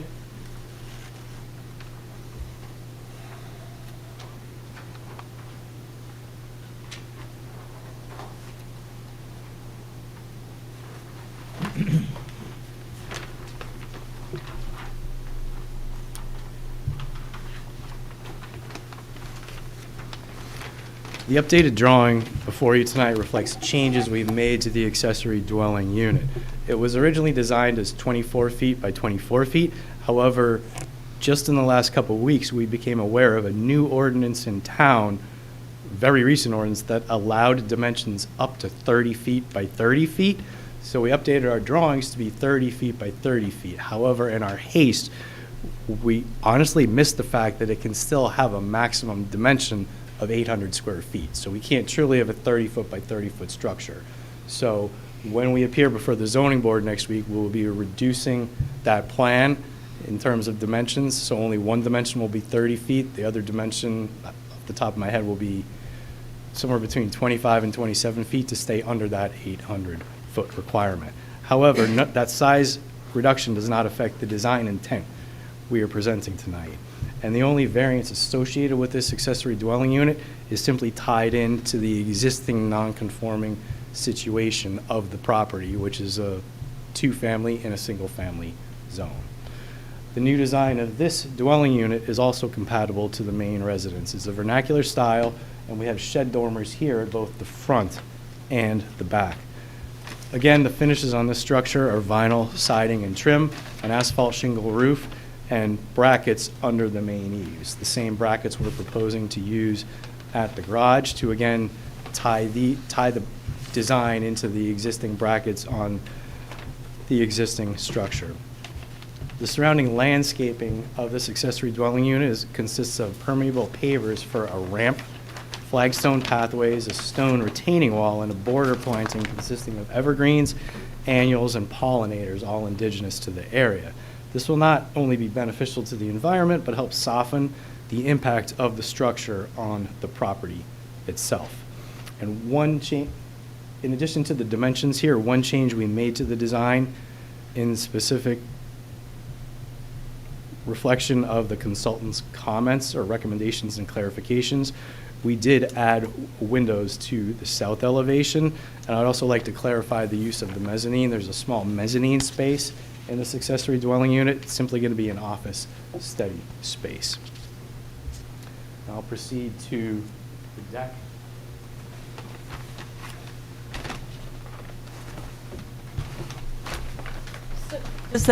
Do those drawings reflect the windows?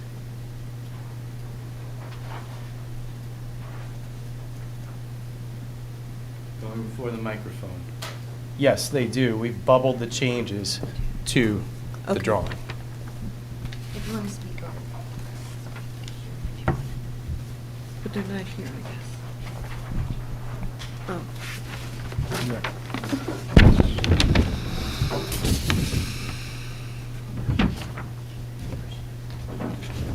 The last site alteration, the deck. First and foremost, there's actually no variances associated with the deck itself in terms of square footage, lot coverage, or setbacks. It's again tied back to what we believe is the existing non-conforming use of the residential structure. The deck will sit off the south side of the house where the yard is located. It's going to be 27 feet 5 inches long by 14 foot deep, and it's going to sit approximately 3 feet above the ground. And for reference, in the historical consultant's report, there are 2 prominent bay window extrusions on the first floor at the south side. And I'll pull up the existing site photos taken by our firm of the existing property. And before I step away from the mic, I believe you have a copy of these, but I'll reference exhibit number 4, the main residence left side south. You can see the 2 bay window extrusions where the deck will be placed.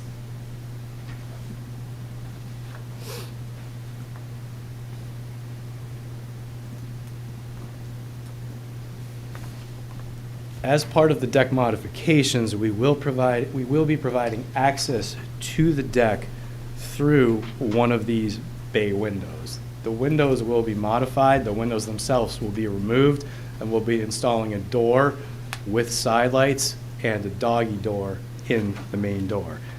And I do want to mention the doggy door in context here, and I've mentioned the location of the yard and that the entirety of the yard sits on this side of the house. There's not currently any door on this side of the house. And that side of the yard is entirely fenced in. The property owner is a pet owner, and being a pet owner, access to the yard takes place easily at least 3 to 4 times a day. And we feel a door access to this side is a necessity. It's an inconvenience for the property owner to have to travel outside using a door on the north side of the property, walk around her driveway to the backyard simply to take the 2 dogs out for whatever they need to do.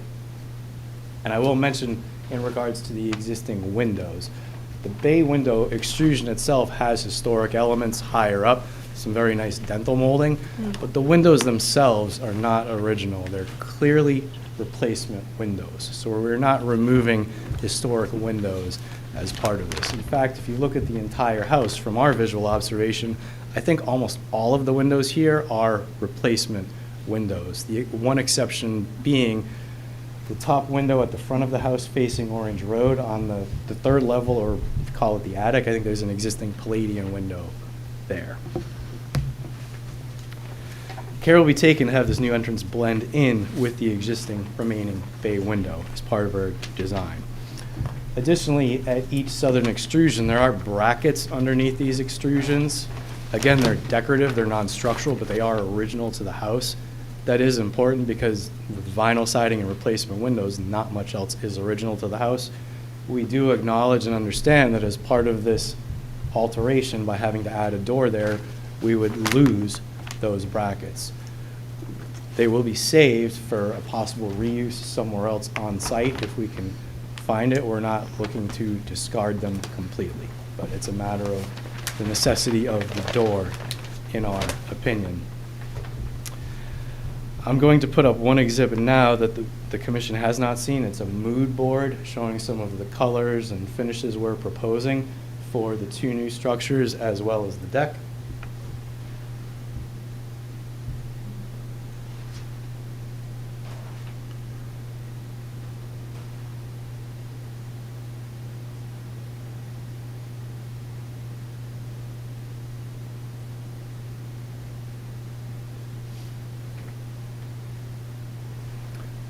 So you can see some of the colors and materials and lighting we're considering. On the upper left here, that's the color of the siding for the accessory dwelling unit, plus the re-siding of the garage. Additionally, the homeowner is going to re-side her house, and we're going to use the same siding there. So it will be the same color between all 3 distinct elements on site. It's also our understanding that it's the intent of the owner at this time, although I can't say it's 100% finalized, for all the replacement windows in the house. They are dated. The replacement windows are going to be replaced. So we're going to go with a slightly different color trim as opposed to the white vinyl that's currently there. So it will give the new door on the south elevation even better matching context. I would also like to point out on that mood board at the center bottom, you can see the design intent behind the deck.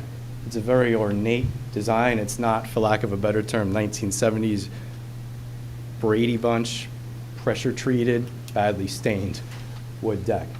It will have very nice design elements with thoughtful attention given to the railing, a two-tone railing, and there is screening shown there. There will be a hot tub going on the deck. So on the north side of the deck, which is the side facing the house, we're going to propose screening up to a height of 8 feet, sitting on top of the railing, just to provide some privacy for the hot tub occupants.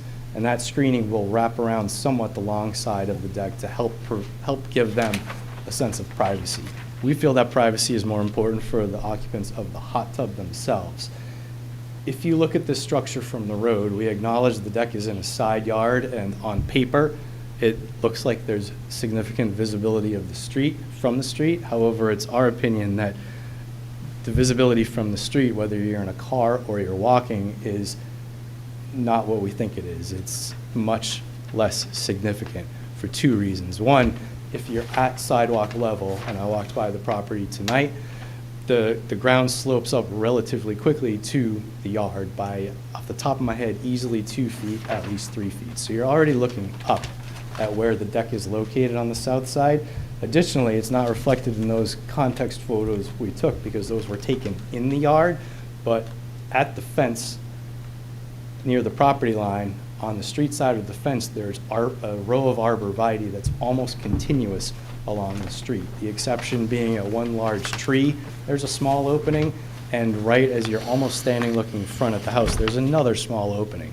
Those two openings are really the only way you can see that deck structure from the sidewalk or even across the street, and especially if you're driving in a car. So we acknowledge and understand the significance of the vernacular of the southern bay windows and some of the original elements. We do argue that there is minimal visual impact on the surroundings off property. That covers everything I'd like to address in my direct. I'd be happy to answer any questions you have. Okay, thank you. So we'll start with questions. John? Sure. You said you're going to reside with what? It will be on the existing structure. There's vinyl siding right now. It'll just simply be a new, nicer vinyl siding. New, nicer vinyl siding? Yes.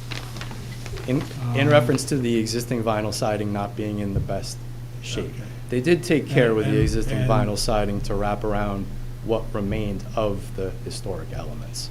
And the new the enlarged garage and the ADU, they're sided differently? No, it will be the same exact siding Same exact on siding, all vinyl siding. three Okay. structures.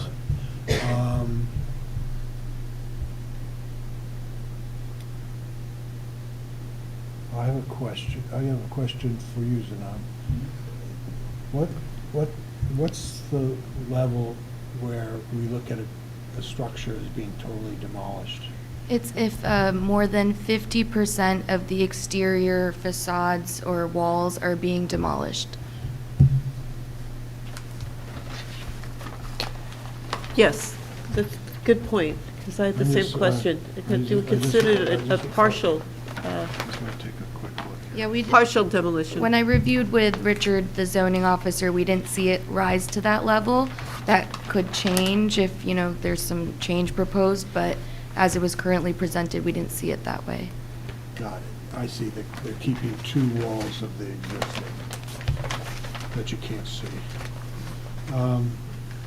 Are the garage doors that you're showing on this set of drawings what's being proposed, or you try to match the old garage doors that had some character and paneling to them?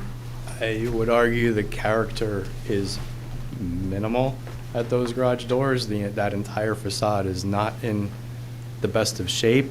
We are looking to provide some level of design compatibility for the new garage doors. We acknowledge that. What's our role here? This is in a historic Why is it here? The What? potential historic site. Potential, because it's in a potential. Yeah, and it's historic an district. advisory report to zoning, Okay, again. Okay. So my advice would be to do something different with the garage doors. All right.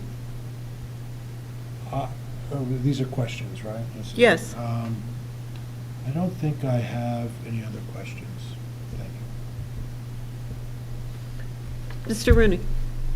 Can you explain to me why you're getting, is it because you're putting on the deck that you're getting rid of the little bay windows or large bay windows? We're removing the windows themselves, not the extrusion, the bump out. Right. We're simply removing the windows and replacing them with a door and side lights. And that one bay window will have to be lowered in height, we Right. believe, by up to a foot to accomplish that. Right. But you're only doing it on one of them. That's correct. Okay. Can I just ask, is that the image of the bay, what is that, the door with the side lights? Yes, that's a reference to what we're looking to accomplish. There's actually a doggy door too, though. But, we want a nice ornate door with side lights on it to replace those two bay windows with little character. On both windows? No, on just just I'm one. sorry, when I say bay windows, there's two windows in the one bay. Right. There's two bays that extrude, and each bay has two windows in it. So it's Okay. just it's the easternmost bay, the one closer to the road. Got it. Sorry, Steve. No, I'm glad you said that because I'm confused. So that becomes the main entrance to your house? No, the main entrance is still through the front door, and there's also an entrance on the side of Okay. the property. This is simply for the occupant on the first floor Right. to directly access the deck and the yard. Otherwise, Okay. they have to go out the front, down the stairs and around, or out the side, through the driveway and around to the back. It's a matter of, honestly, convenience. Okay, I have no other questions. Mr. Sweeney? Yes, I want to make sure we know all the things that are being changed. So for the garage, is you're going to lift it up by 1.5 feet, the garage? And otherwise, what is the appearance of the garage going to look like when it's done? The appearance of the garage, I don't have a colorized rendering. I could pull up the black and white and show you what it'll look like when it's done, if you... It's here. Okay, but It's it's- on A1. But it's basically, It's on A1. yeah, okay. But I'm just trying to go through all the things that, Sure. the garage is going to be changed. You're going to add the ADU unit that's going to be next to the garage, but with a patio in between so that the ADU is closer to the property boundary line. And on the building itself, you're going to add doors on the side where the second lot is? Is that? Yeah, technically, that side of the house still falls on the first lot. However, the lots will be consolidated. When you build the new deck, one edge of the deck would technically hit former lot 27 or come very close to it. Okay. The house, besides the door and the bay windows, and the addition of the siding, you said the siding is just going to upgrade? Just Yes, if you go look from at one the- siding to another, so, Yes, simply a swap to a newer siding of a different color. okay. Is it currently a two-family house? Yes, I believe it's occupied as a two-family Okay, structure. so the ADU, will that add a third family? It will add a third tenant to the property, whether it's likely not a family. But it's intended for a family member or something that would be used as, so. Potentially, I can't confirm if it would be a family member of one of the two tenants. Okay. It's a lot of changes, that's what I'm trying to, but your perception of the historic appearance of the whole property from the front, is it in your view going to look essentially the same? Yes, essentially so, because of the screening of the side yard, which we feel will minimize visibility of the deck, as well as the other two alterations we're making are at the extreme rear of the property. You can see the existing garage if you're standing at the driveway looking straight down it. However, it's easily 110 feet away with very bad math from the street line. And the accessory dwelling unit, which sits in the rear corner of that, is going to be very obscured by the house itself, as well as the existing arborvitae and the existing grade change from the sidewalk. Okay, thank you. Those are my questions. You're welcome. Floyd? I'm actually familiar with the house, and I would agree with you that I would think it would be minimal if you would even see it in the back. And I think that you've done a really nice job with the upgrades in terms of, redesigning the property and maintaining some of its natural aesthetics. So I think it's nice, actually, yeah. No, And I don't think there would be, no, I was going to say, I'm in agreeance with you that from walking past it, you'd really have a hard time seeing that driveway. It's very far back. You can't tell from here, but I know the property, so, and the dog. And they do need a doggy dog. Mr. Mixer? Yeah, just a quick question for clarification. Sure. Back to the bay windows on the main house. Yes. There's two of them. Yes. The one will have a door, but they both remain, meaning the jut that comes out from the house stays there. The deck is essentially under it, right? That's correct. So, but the deck gets lowered so that you can put the door in, because you wouldn't be able to walk out that, given the height of it as it exists today. So the other one will just be slightly elevated above the deck that remains, and those windows aren't changing. Correct. They might be replaced in kind with new windows. Okay. But we're not changing the. And then the privacy screen goes from the front where I'll call that the front, the street side where the door comes out, and wraps around to the Correct. south side of the deck. Correct. Okay, thank you. Thank you. Is there any thought, rather than removing one of those bay windows, is there any other way that you can gain access to the outside? There seems to be, from the main part of the house, there's like a little addition or a bump out. Is there a way to right here? Sorry, which, are you looking at sheet A1 for reference? I'm looking at CO. Oh, CO. Which image? The footprint of the footprint of the house and the proposed deck. So it looks as though there's an addition. It looked as though from the other photos. And I don't know what type of room that is, but is there a way to access, if you want the deck, is there a way to access the deck from that as opposed to remove, and not remove the window? 1 second, I need a quick clarification. Okay. Thank you. See what I mean? Here.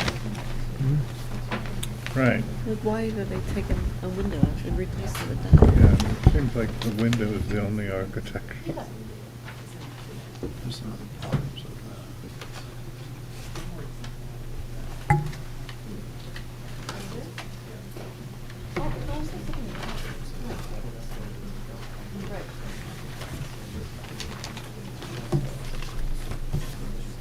May I take a look at it?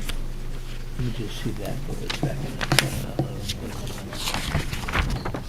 Sorry, thank you for that. I just wanted to double check. Sure. That bump out in the back, which the deck technically does not extend to, that's actually not the owner's space. It's the apartment space. So it would not allow the owner access to the deck. Oh, okay. And is there any, the photograph that you had up, the picture you had of the door with the side lights, I don't know how, right there, no, to the right, that, is there any other in design vocabulary that would look more appropriate to this type of house? We're open to suggestions and considerations and working with the commission and your consultant Okay. on that. But you haven't explored that any further? Not currently, no.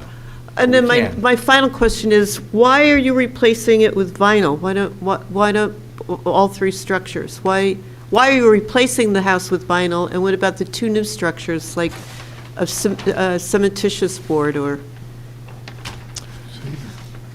Cedar. or well, or Cedar or even at least a hardy board. or hardy board? I could speak with the owner about the vinyl design decision for the other two structures. I can speak to the house itself, given personal experience on other historic structures and renovations I've personally undertaken. My observation of the existing vinyl, if you look at the plane of the vinyl in relation to some of the windows, is that in all likelihood, the vinyl was put over another finish. They more than likely did not remove an existing finish. There could be more than one finish behind that. When you remove the vinyl with the intent to go with something else, such as fiber cement, which requires much more structure behind it for a sound attachment, you could be opening a rabbit hole or a can of worms and opening up the checkbook to do a lot more than you originally intended. Did the existing owner put the vinyl siding on? It was there? Do you have any idea what I think we have to swear what the in. surface underneath, what kind of shape it's in? I have not seen underneath it, to be honest. They did a very good job. Might be a good idea to pull back. Yeah, to see. That was my question. If you're going to do, I don't know why you would put vinyl on new buildings. I mean, in essence, the two buildings in the back are new. Yeah, I get it. It has been covered with vinyl. What they tend to do is they tend to chop off the horns of the sills, and they tend to do all sorts of bad things to what's underneath. So, but to cover vinyl with another layer of vinyl. Doesn't make that much. No, sorry, we would not be covering the existing vinyl. We would be removing that vinyl. Okay. So are you open, or is the owner open to using different material on the ADU and the garage, as opposed to the vinyl that you want to use on the We can cover? take it into consideration. I don't want to necessarily commit Okay. for her. I'm just right wondering this if you're open to that, that's all. Okay. Any other questions? So, Mr. Smoley, can you go through your review, please? Sure. And I'll take each of the three kind of components of the project separately. So that's the garage, the ADU, and the deck. As was stated, 292 Orange Road is a vernacular style building.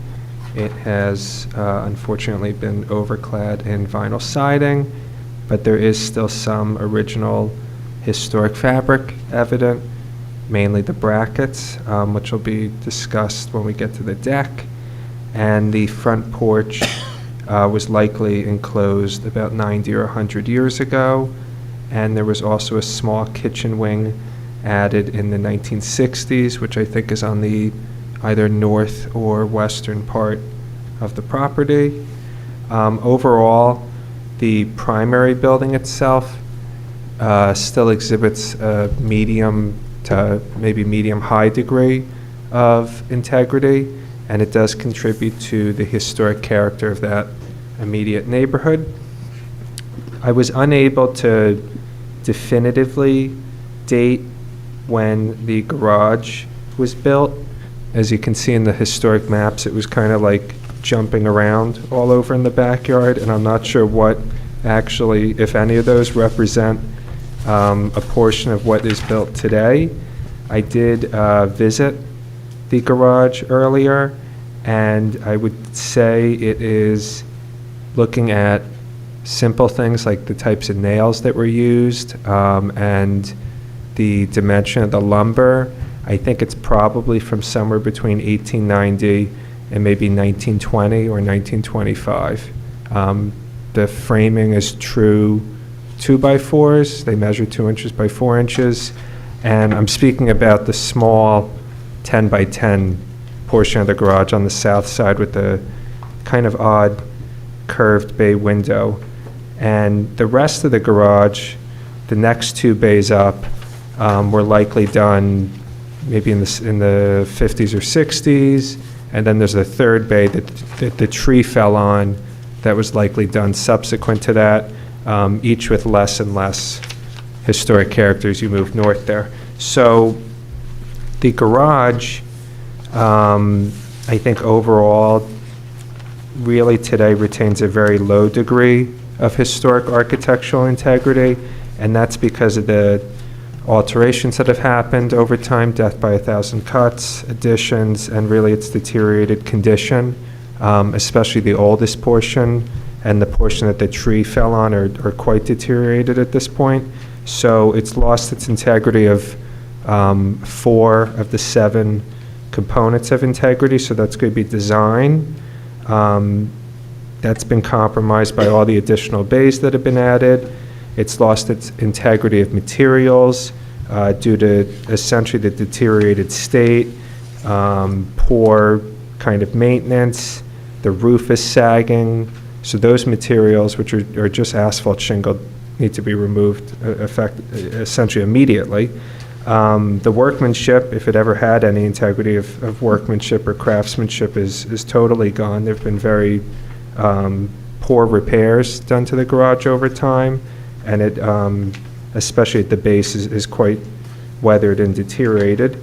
And I think most importantly, the garage, as part of the composition of this property, doesn't really have a feeling or an association of being part of a historic 19th century ensemble. And for those reasons, I think it's really lost its architectural integrity. So I did kind of a light review here in terms of a demolition, because I think it is essentially a demolition.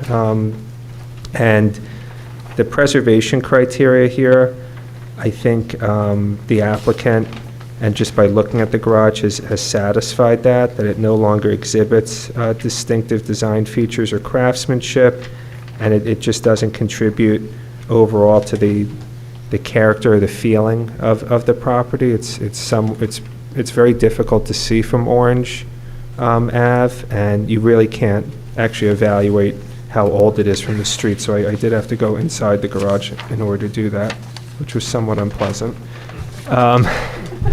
The proposed, staying on the garage, the proposed replacement, I think, is visually subordinate in size to the primary building. It's essentially within the same footprint as the existing garage, and I think overall just consistent with the development pattern of the neighborhood. So then I'll move on to the accessory dwelling unit, which I think is exactly the type of addition to a historic property that the HPC likes to see. It's obviously not in contact with the historic building. It's set back in the rear yard. It's overall minimally visible from Orange Ave, especially considering the vegetation, the fencing, and the elevation change that the applicant spoke about. I think it's overall compatible with the general kind of aesthetic on the site. I don't know, I do have a question though, if the concrete foundation was addressed, is that going to be stuccoed or parged? Yes. My apologies, I did not address that in my direct. Due to the exposed foundation, what we'll do is a stucco parging over it, so there'll be no exposed concrete masonry units.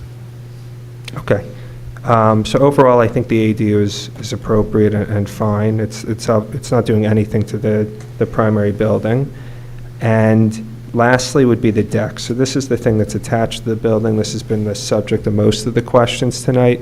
And I think it's a deck can be accommodated where it's planned on this property. I think it becomes a little bit difficult, similar to the last application, when it becomes a deck with a very tall fence. Because now we're dealing with a situation where you are inhibiting the public's view of the two bay windows, which along the south facade of this building is really the only character-defining elements. And now those will, the visibility of those will be vastly diminished. I think a recommendation maybe that the commission could make would just be to really prioritize transparency and permeability in the upper portions of the railing. And I think that would at least allow people to see that there are bay windows beyond, that they were originally there, and that those were and continue to be important historic character defining features of this building. If that isn't the case and the fence isn't made, permeable or transparent at the top, this really becomes like a side yard addition, which is not a good thing at all for this property with all the other additions that have been added onto it. Overall, I don't think the deck with the limited information we have is really an appropriate addition to the house. Thank you. All right, thank you. I will start with discussion then.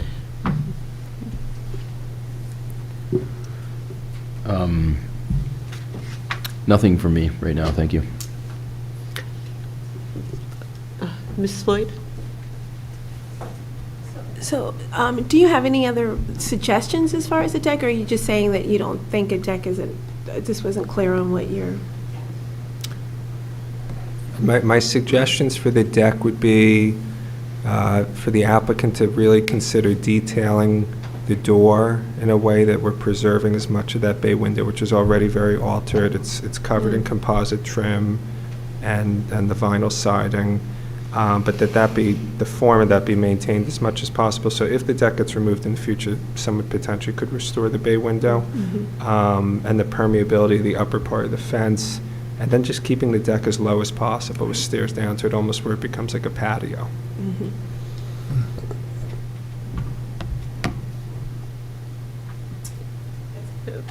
Mr. Sweeney?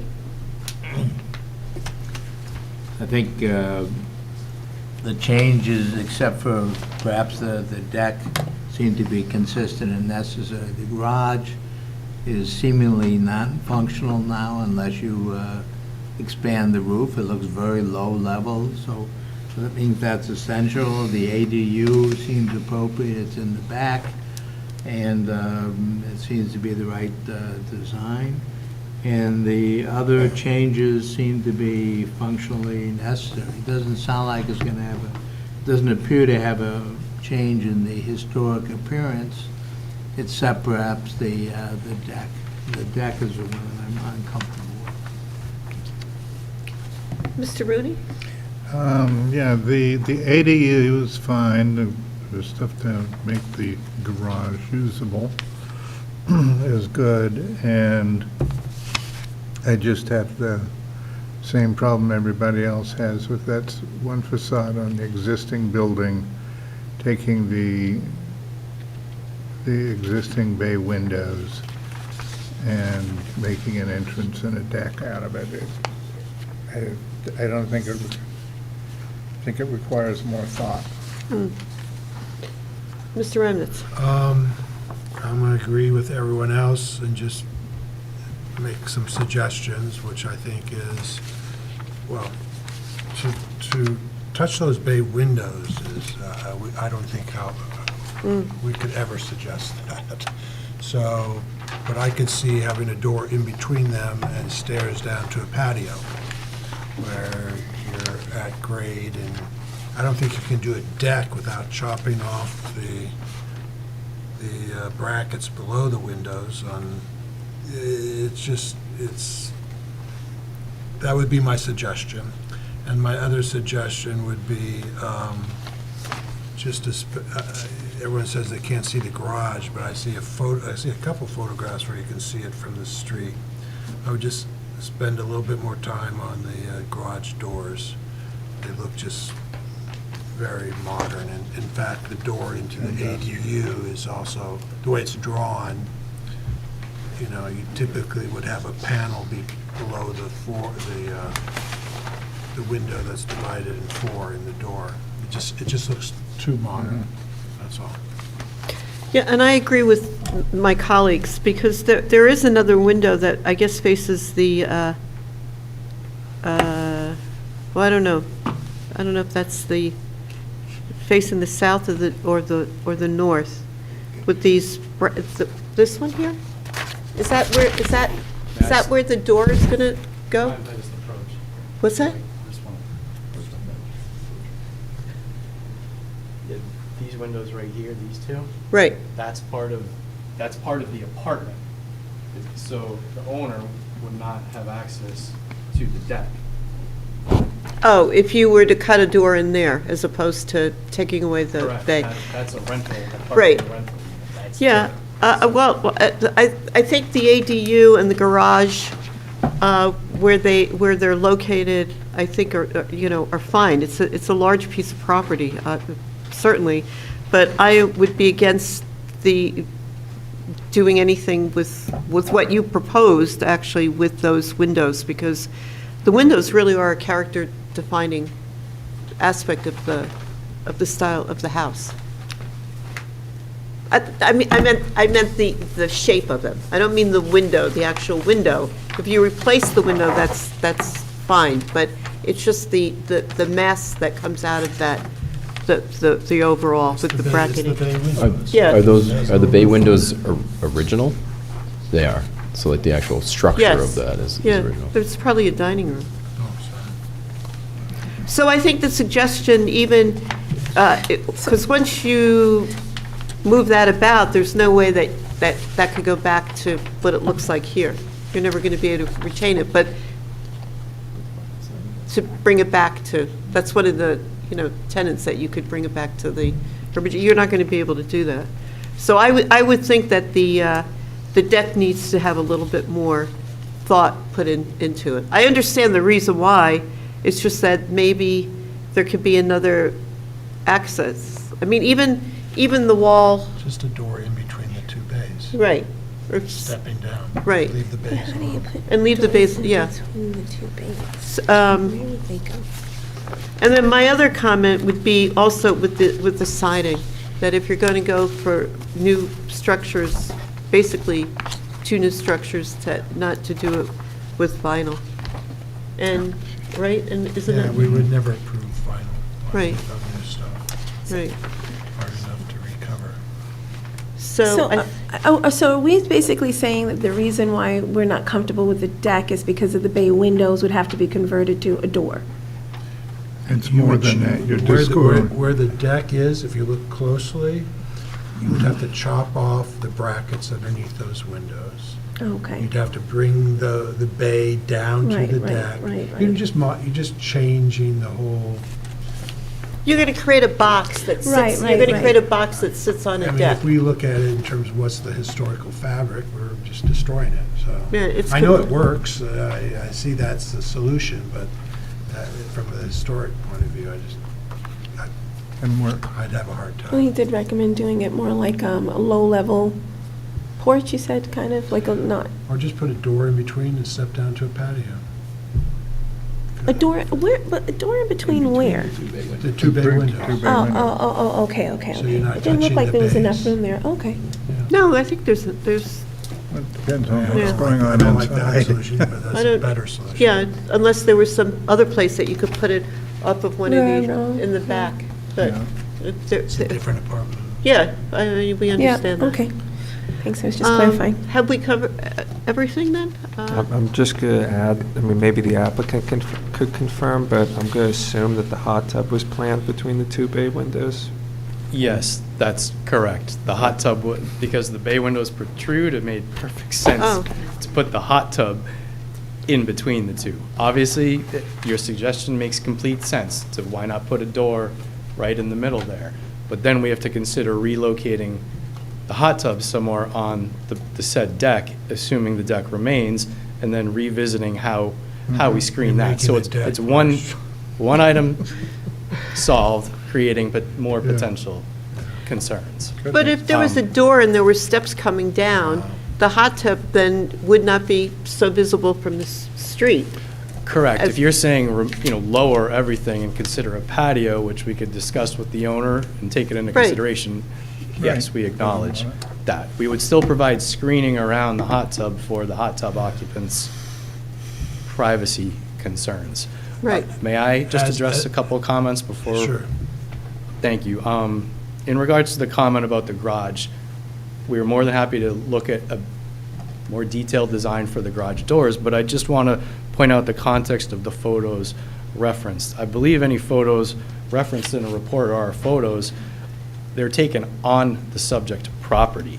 That's why the garage appears fairly visible. The one picture you see from the street, if you look at the planning report dated June 11th, it's on page 2, figure 3, that shows the true context of the garage relevant to the sidewalk and the house. And I contend see it it. sits, you can see it, but Yeah. it's not, it doesn't exactly catch your eye, first thing. The second thing I would like to just address, because the main concern with the deck is the view of the deck. This is a photo taken actually earlier today by myself, one of 2 photos. I'm standing on the sidewalk at grade, and I'm looking directly at the 2 bay windows there. So you can see the ground does slope up, as I said, easily a couple feet, and it's topped off by arborvitaes, which are still growing, which are at least 7 feet tall, if not further. You'll see the gap there between the arborvitae and the tree, and you'll see that you have no visibility of the proposed deck or the house unless you walked on to the homeowner's private property. I do have a second photo I would like to show. Just minimize this, it should be under. That's not the photo.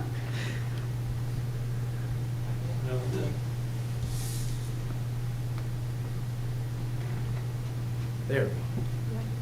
This is a second photo of the subject property taken recently. This one's from across the street, actually sitting in a car, so a little bit lower than my height.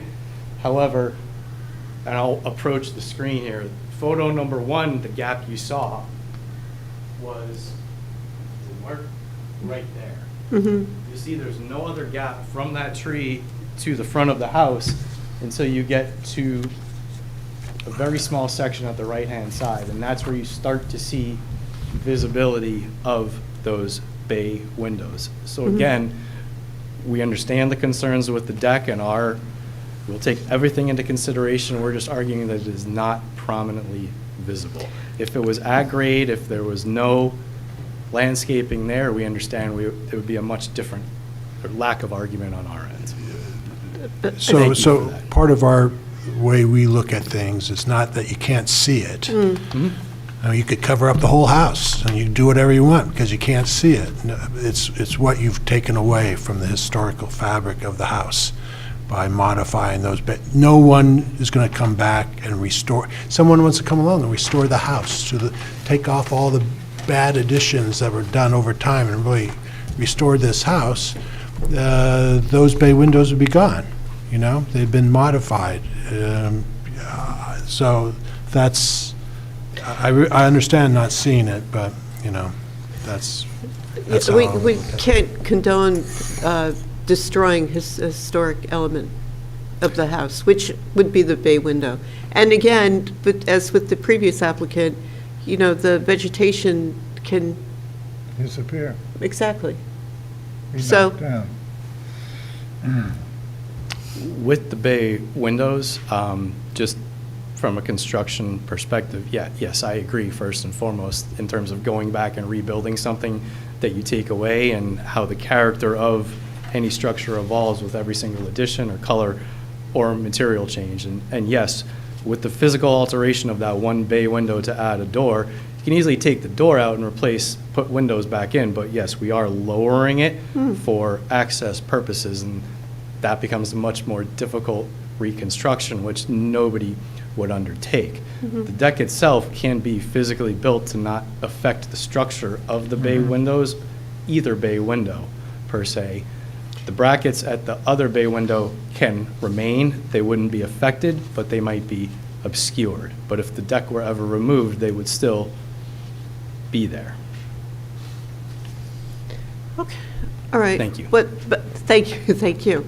But so you understand what we're going to recommend to the Yes. for the zoning board. So Zana, can you? Yeah, so I have suggestion to place the door for the exterior deck in between the two bay windows and have it drop down to a patio, adding more detail to the garage doors, just pretty much against changing the bay windows and removing that. So the maintaining brackets. the Yes. windows. You have to say maintaining the bay window. Is there anything I missed? Yeah, the siding. Yes. So determining what is underneath the vinyl siding and then potentially considering non-vinyl for the ADU and garage. Mhm. I think that's it. Yes, that's it. Thank you. Thank you. Good luck. Thank you very much. Okay, so before we adjourn, we have just a discussion of the Watchung Plaza Park. And, I'll jump in. sure, well, I just, so why don't you go first, and then this is the letter he wrote to me. I'm going to say it's another one of those instances where I don't know how things go around us as an entity looking at an historic district where obviously the plaza there has a lot of historic value in Well, it is a Watchung historic. Plaza. It's Did they a, take out any permit? it's a historic district. Yeah. Yeah. I would ask Zanab. So I asked Janine, our attorney, Yeah. and because it's a municipally owned land or a municipally owned building, the township does not have to have it reviewed by any of the land boards. Oh, right. But I did speak with the manager. Why do we have a landlord? Yeah. Exactly, and he said Okay, that procedure will We don't change. have anything over in That this is school. something that we should have been consulted on. Okay. Right. That being said, I think they're keeping some elements of the plaza that obviously a lot of people care about. There's a personal memorial in one corner. There's a couple chess tables that I think are fantastic. And then there's this brick plaza area where people have donated bricks to help. I don't know for what that was done, but they're keeping, one thing they're doing that's really great is they're taking out all the parking meters all the way around on the outside. Really? Instead, it'll be you have to The go to single. ticket Kiosk. thing. Yeah. So that'll clean up these parking meters that go around the whole outside of the park. So that's really nice. The paths that they're creating, they're showing 6-foot black asphalt for paths. I encourage them to at least drop it down to 5 and change the color. Yeah. I know you can get something similar to a black asphalt that's I don't know, a gray or brown, and it's in a binder, and you can lay it in the same, and it can be permeable.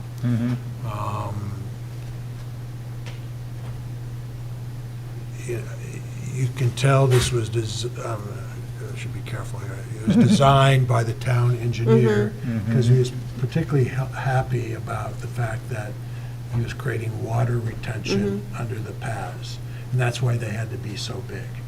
So it really wasn't about what their use per se or the aesthetic. It was about that. And you could probably make that deeper and whatever. It doesn't matter. But I thought in general it wasn't bad. So, the next part, the township engineer, Noberto Hernandez, he wrote back a letter. So it's only 3 paragraphs. Thank you for taking the time to meet this afternoon to discuss this project. As we discussed, the park improvements will largely use similar materials to what currently exists at the park, such as red bricks and metal frame standard township benches, picnic tables. To further improve the park, we will be introducing a new material known as porous asphalt, which will utilize for the new 5-foot wide pathways that run through the park. In addition to improving accessibility at this park, the porous asphalt pathways will provide additional functionality as a stormwater management measure by providing additional storage beneath the pathways that currently does not exist. Based on our conversations this afternoon, we understand that members of the HPC would like the township to consider an alternative color for the new asphalt pathways, such as gray, in lieu of the traditional black color. As such, we have requested pricing and available color options from the contractor to further explore the possibility of accommodating this request. However, we will note that before this change can be incorporated, additional funding sources may be needed to be identified, and an increase to the contract will need to be approved by the mayor and council.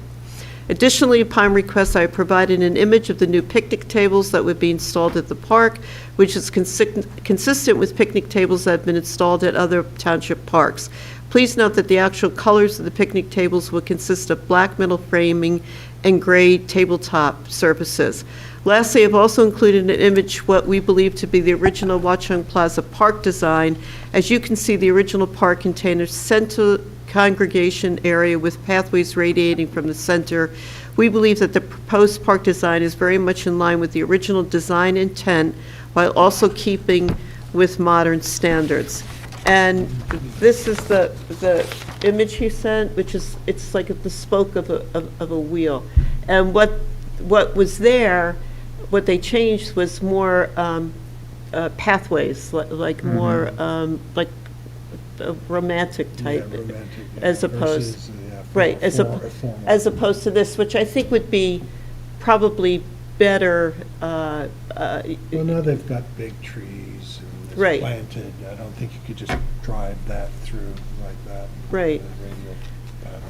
So the one thing that concerned us as we walked out, that there's been no funding, no mention of what exists on the north side, which is the memorial flagpole, and the gazebo, which is really a bus shelter. So those are in terrible disrepair. The bus shelter, the shingles are all, some are missing, the wood is all, and I suggested maybe they could replace the shingles, and they didn't want to get into that. I think that it's no longer a bus stop. So what is it? They should remove the sign. Just get rid of it. Yeah, remove the sign. Just get rid of the gazebo. Yeah, well, what's it for? To hang out and? I think it's just a seating at this point, but I will. No, it blocks the view of the flagpole. It blocks the view into the park. And not only that, it's not an asset for sure. No, it's certainly not an asset. Okay. But what is an asset is the flagpole, and the base of it is literally falling. There's big chunks falling out of it, like really, really. So, I just wrote a letter. I copied the design review committee that say if it's not fixed, it's going to fall down. It will fall down. So we worked with Michael Perrone 2 years ago. The guys from Bellevue Historical Society that go around and work on renovating and restoring the memorial parks throughout New Jersey. And they worked on the memorial island at Edgewood Park and did a great job. And when I asked him, he said that he had been contacted 2 years ago about the flagpole at Watchung, but they hadn't done anything yet. They work with Secretary of Interior standards in terms of materials and all of that, but they also don't charge anything. So, can you imagine? So what's keeping it from being done? I don't know. So he didn't know about it. Mr. Ashton didn't know about this group in Belleville, even though Montclair has already benefited from them 2 years ago. So I sent him the name, an email of Mr. Perone. So hopefully, he'll get in touch with this and follow up and maybe, come up with a solution that won't cost the township any money. But I think that idea of the gazebo going away is, honestly, there's. It's not historical. No. No, it was like built in the Built- 80s or something. No, it was built in the Painted brown. early 2000s. Early 2000s? Yeah, right after I moved to Montclair. So, but that's a good point. We should suggest that Just get rid of it. Yeah. It costs money to do something, just tear it down. And you're going to have Doesn't do this total renovation of the park with Yeah. new, can you imagine, with new park furniture and to have, it makes no sense, honestly. Because that's like the gateway, that's like the way that you come in from. Did not consider it part of the park, but it's owned by the, it's a county road or something, it's not part of the. It's not a municipal bus, park. but it's not a bus, it was No, I made, mean, yeah. because it's on the sidewalk or whatever, then why wouldn't? They you didn't put it in even, the they didn't running of even, the park? they didn't even, he said to me, we didn't even look at this. It's probably no oversight. Well, but this is the thing. This is why the HPC should look at these things. It's That's really for right. the aesthetic, value. Exactly, in the detail. So anyway, that's moving forward. It seems so funny to count that triangle that is that park, that they're renovating 70% of it. Exactly. 30% that we can all see when we drive by. Right. And something that's built, built. And the flagpole, which is probably the most historic thing there, it's a concrete, and then it's got 2 plaques on it. But it's really quite beautiful. It looks like it's falling apart. There were chunks of it that were like wider than this, down on the ground. So I can imagine one of the kids that hang out there, start throwing them around. Is that where the traffic light's gonna go to? They have the, no, maybe that's, oh, I hope they're not. I don't know, I heard something about traffic Yeah, lights they there. ordered No, They're they waiting for it to be did. delivered, and But it's when we were there, we asked them, and they said it was on the corner where the gas station is there now. Yeah. It's gonna go there, and I thought on, here, like where the stores are on the Yeah. corner there, Right. and then, Opposite the gas station. and opposite But the. not on the triangle. But not on the triangle.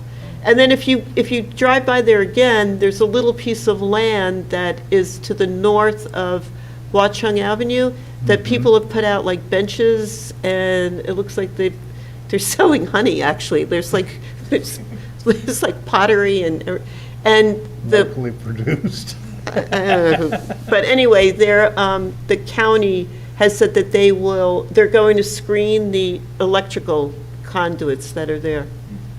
But again, there's no plan. I mean, we didn't see anything. So anyway, that's where we are with the Watchung. Okay.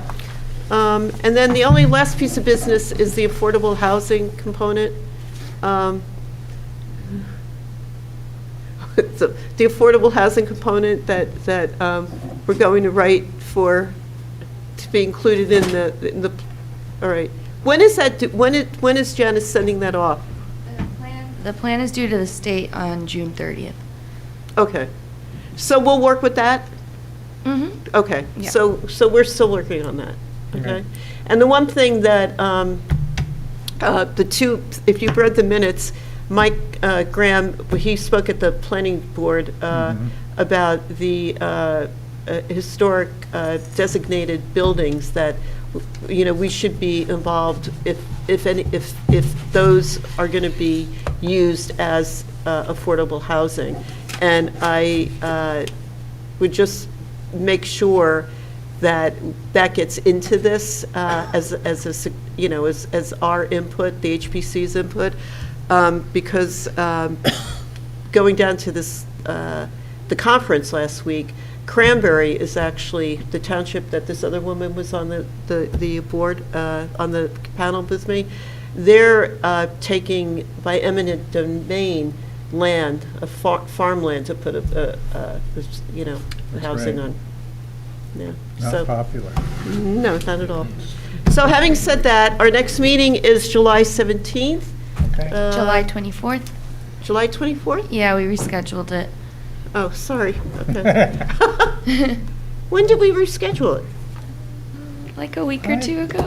I sent an email. Oh, that's right, Yeah. that's right, because I can't be here. Or you can't be here. I can't be You're going to be away. All right, so our next meeting is July 24th. And So I will motion be to adjourn? Motion to adjourn. Second. All in favor? Aye. All right.